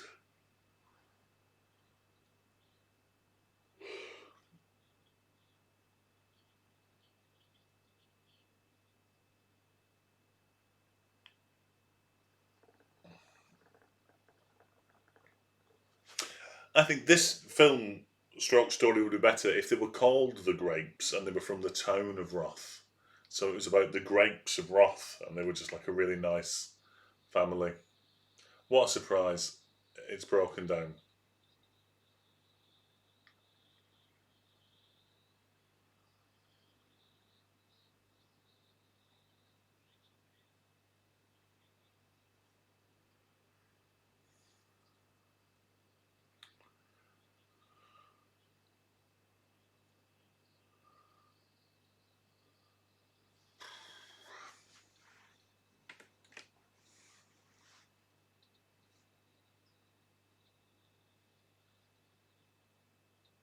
That'll be my car tomorrow when it goes for its MOT. I hate my car going into the MOT. I just spend all my time going, whoa. Big close up there of Department of Agriculture. It's falling out the back of the truck, nice.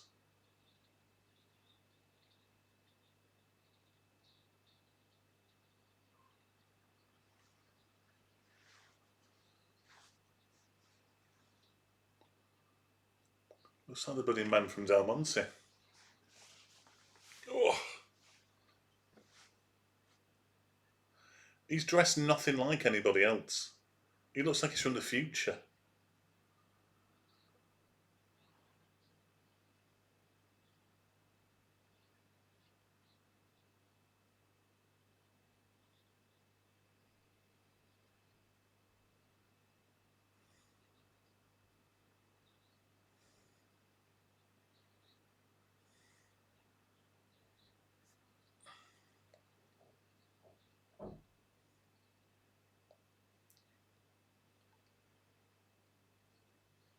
Doesn't he? He looks like he's been walking past the soundstage. They've gone, you couldn't just do these lines, could you?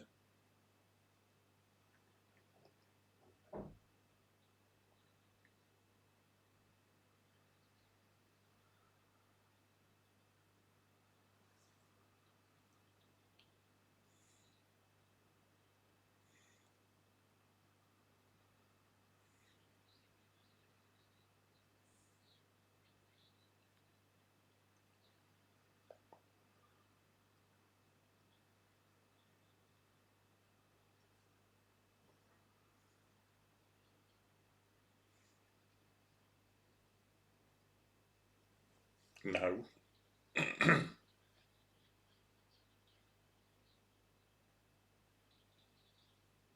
7 in a minute once Uncle John dies.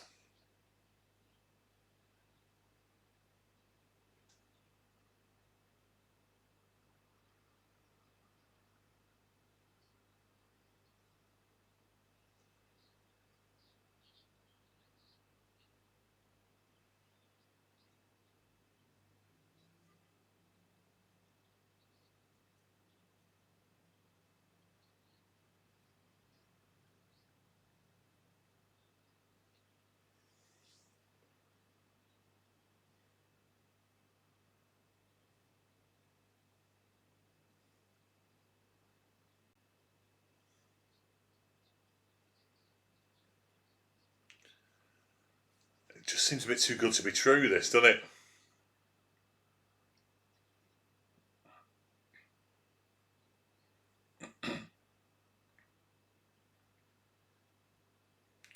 You have dance nights?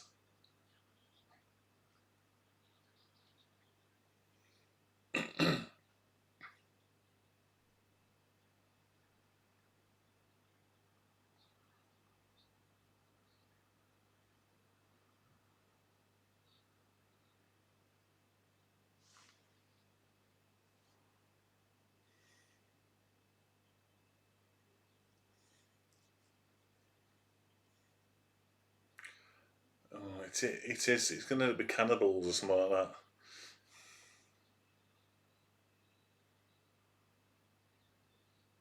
Why she left that tap running? Clearly says turn off water. Oh, is he going to do it? Turn the tap off. He has done. He has done.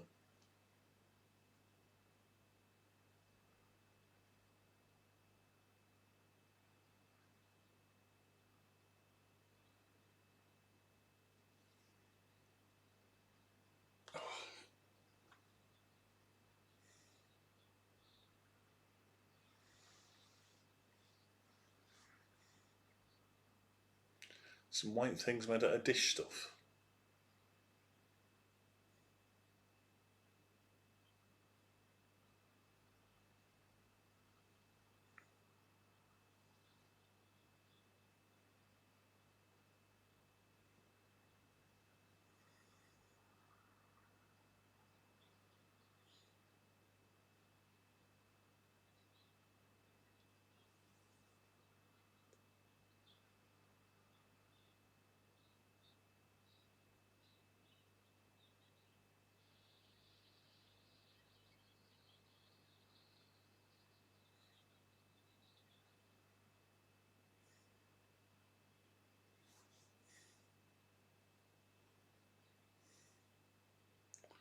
That's two more dogs.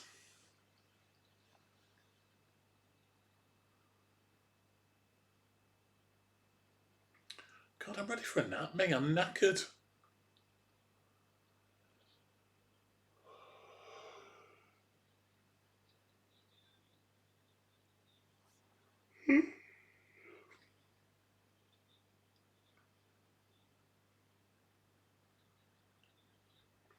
This is the camp that they're in earlier.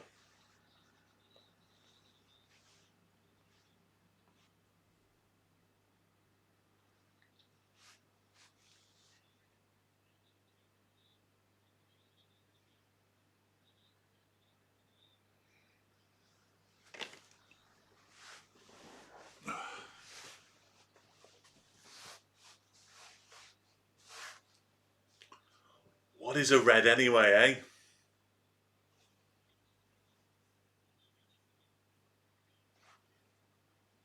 eh? Oh, I need a stretch.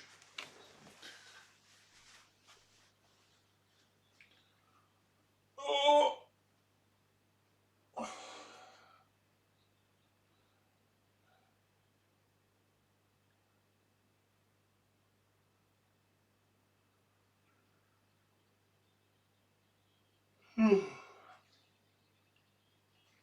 There you go. It's an old Oklahoma style dance. Someone's going to set some haystacks on fire. It'll all kick off.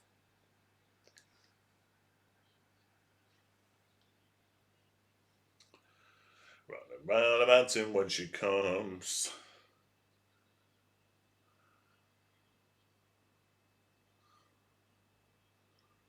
Oh.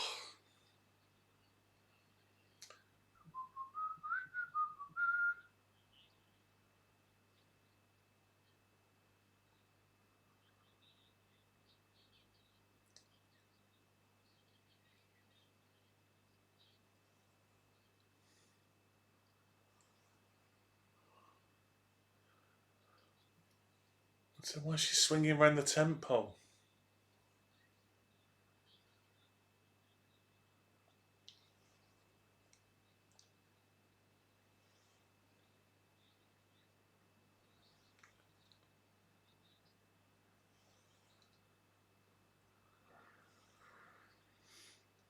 I mean, those are clearly the troublemakers, right?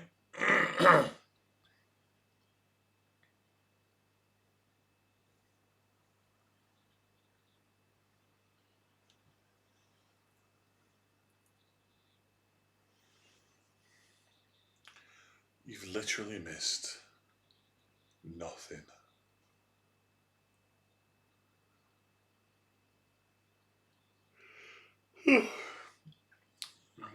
Well, they're in this lovely camp now, aren't they? And some fellas are going to come and cause some trouble because they think they're all communists. And that's where we are at the moment.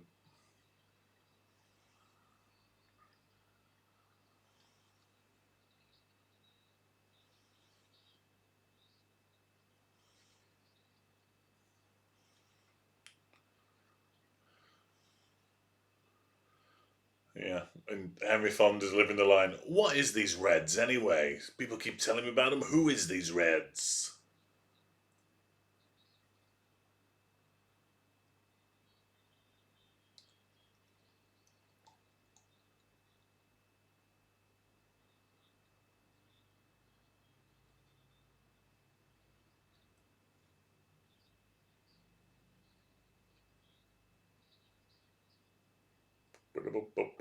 Keep them inside. That's all. Just carry on dancing around though. Oh, adverts. I'm hoping those are my last adverts. I think they are.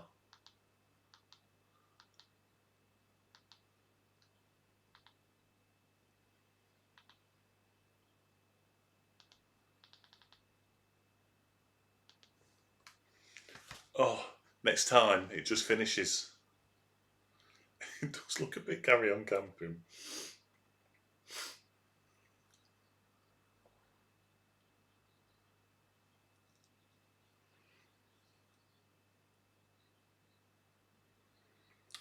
Well done, Willie.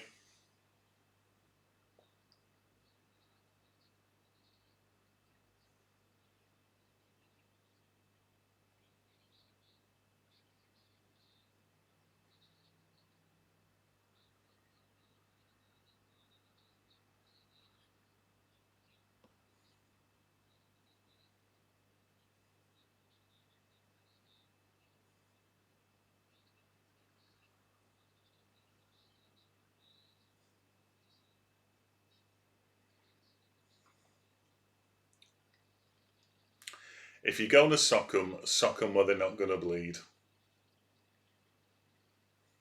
There's some advice for you.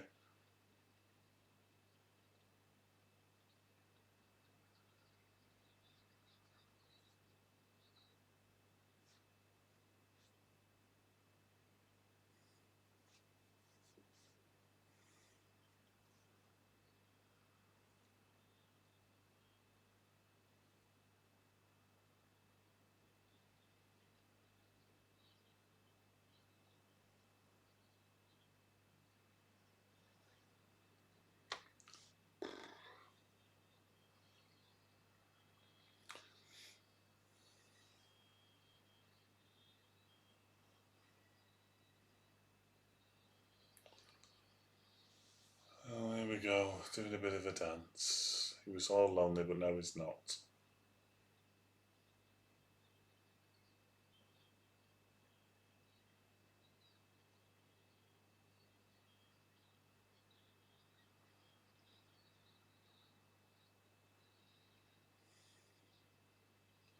I feel my eyes going, I'm not tired. Well, that's true, isn't it? And everything kind of changed quite quickly. And it possibly had more of a story.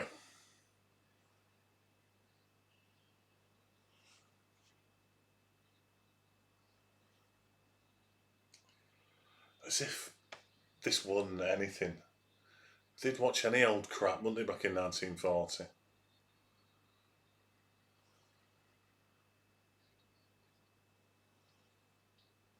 Now 29, let's go. Everyone does everything at 29 minutes past.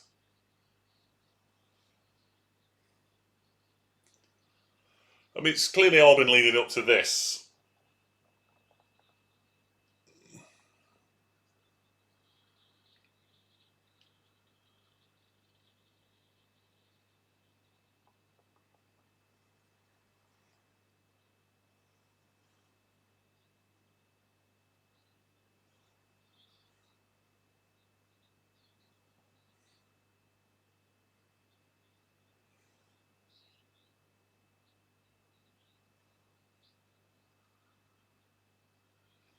Dee.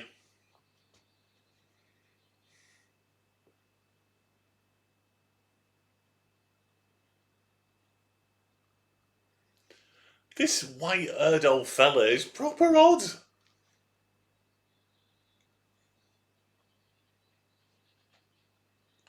Dee. I don't see no riot. Do you see a riot? I don't see no riot.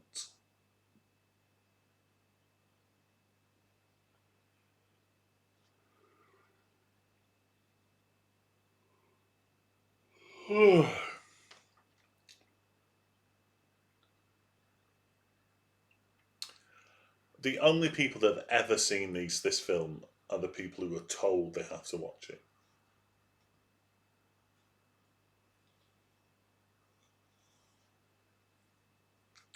If I wasn't live, I'm so tired, I think I'd have switched it off and finished it off at some other point. These hairy old shoulders.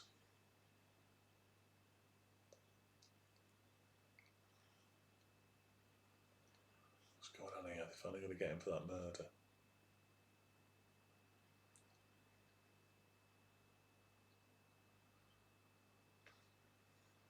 I should be sleeping.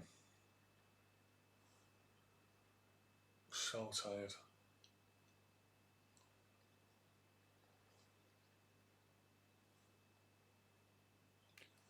Oh, I don't know.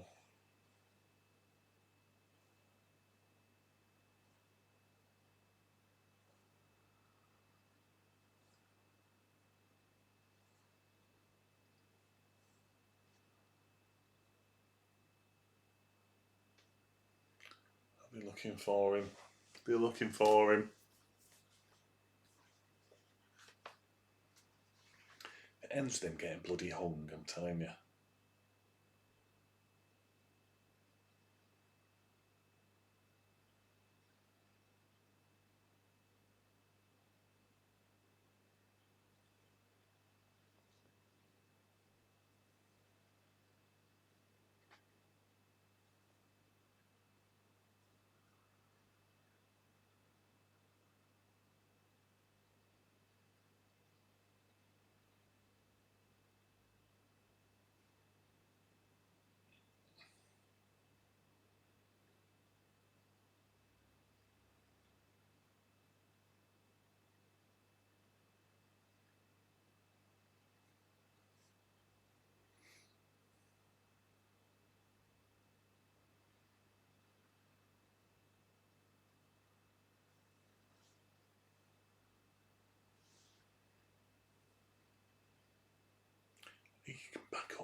Now he's going somewhere nice to live. Is he going?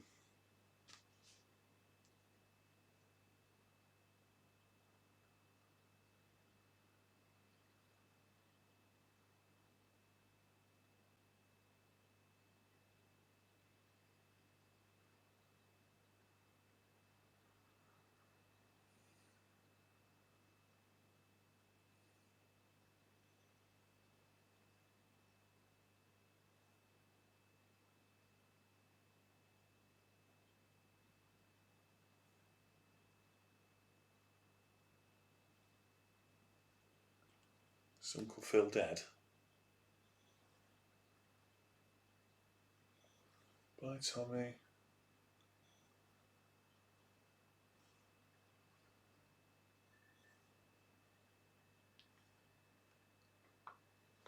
Sit down or we just have this talky moment.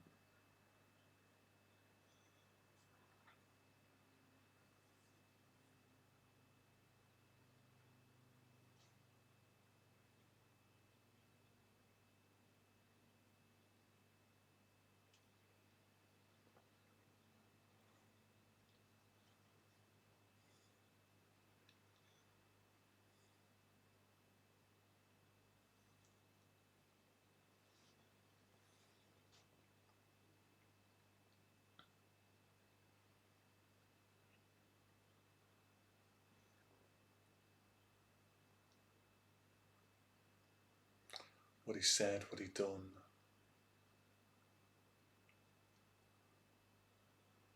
Is this the speech they read at his funeral? Oh.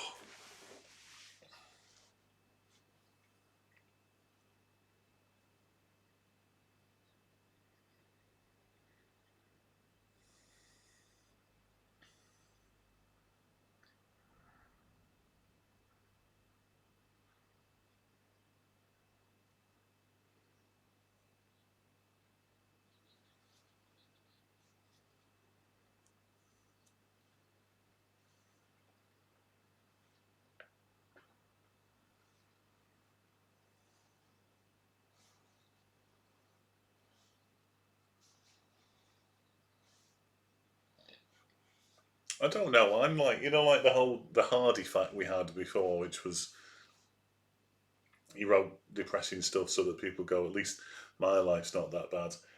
I'm watching Grapes of Wrath and going, Christ, this is depressing. This is probably where my life's going.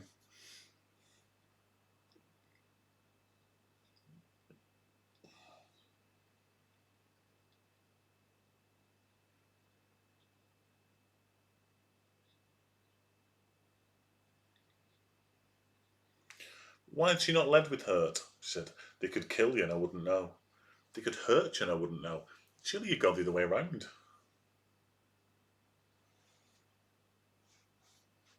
It's good makeup on his scar, though. Impressed with that.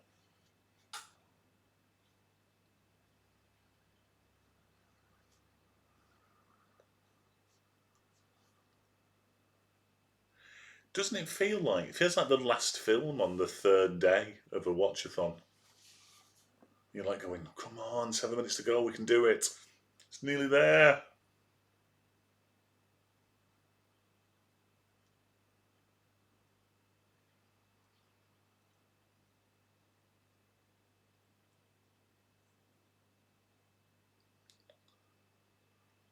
Even this speech is just like, come on, mate. People don't talk like this. Yeah, but The Dark Knight Rises is entertaining. It is. No, Tommy, you can leave when Gotham falls.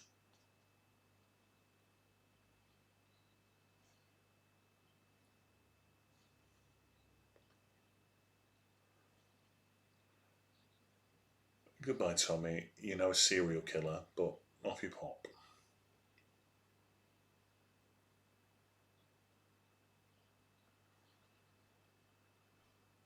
We ain't the kissing kind, but come here. I'm your mum.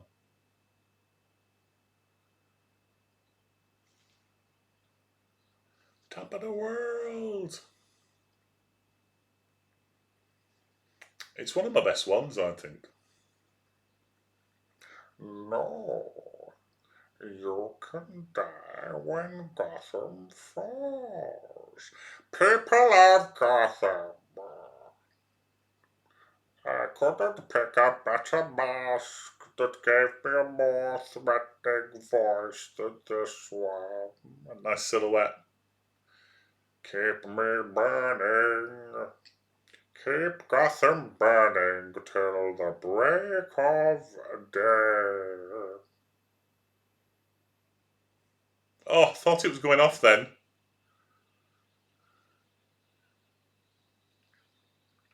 What, as fun as your set yourself on fire fact yesterday during an Andalusian dog? Oh yeah, she died by setting herself on fire. So in a public place. So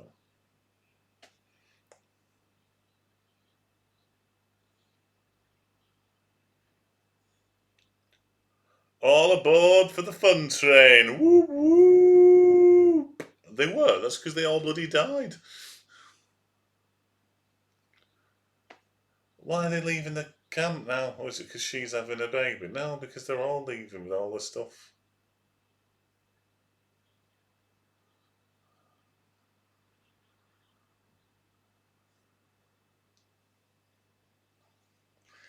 What? The bloke didn't. He was 24.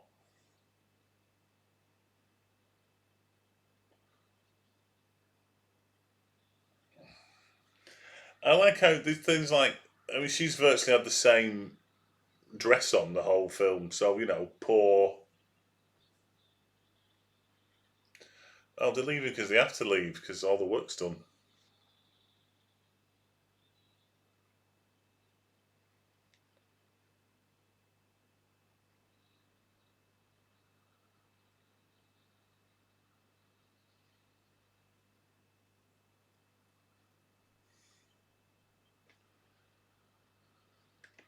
And this big long line of traffic now, what you can't see is just down the road, Kevin Costner's built a baseball pitch in his wheat field.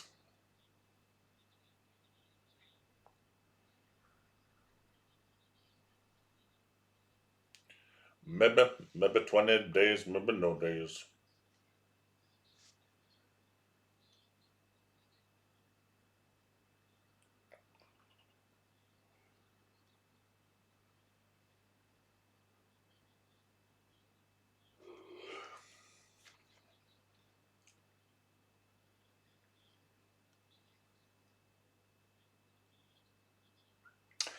I'm struggling to think how I'm going to rate this.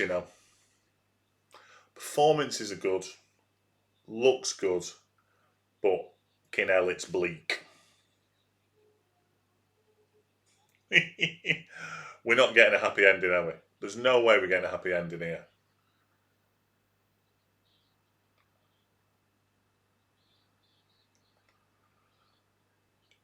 Oh, a man lives in jerks. He certainly does.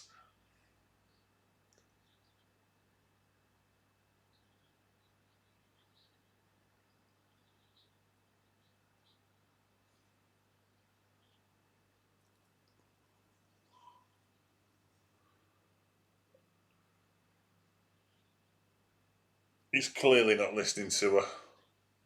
I'm not.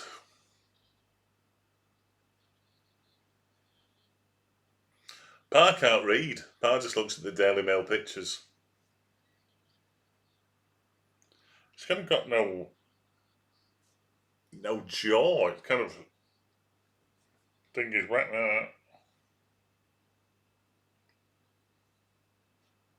It's like, oh, shut up, put the radio on. More silhouettes and shadows. It looks great. That's the end. That sneaked up on me. The end, everyone. Do. That's another one down. Right, it's time for our new exciting feature for anyone who's watched the film. So, here we go. It's time for us to rate um, the film. So here we are. I've played around with it a little bit. I've put the instructions up. Look. So if you watched it and you'd like to vote to how many stars, we'll have our average rating on Letterboxd. You need to put exclamation part vote, a space, and then your number: 5 stars, 4 stars, 3 stars, 2 stars, 1 stars, etc. There we go. That's 2 stars from Sarah. Um, I'm assuming, I don't think anybody else watched it with us, so I don't think we're going to get any more votes. But so our average 1001 star rating for the Grapes of Wrath is 2 stars. See, I'm struggling. For my, I might push it to 3 because acting was good,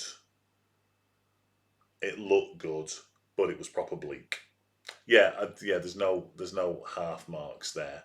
We might get halves when we get more people voting and we do averages. Um,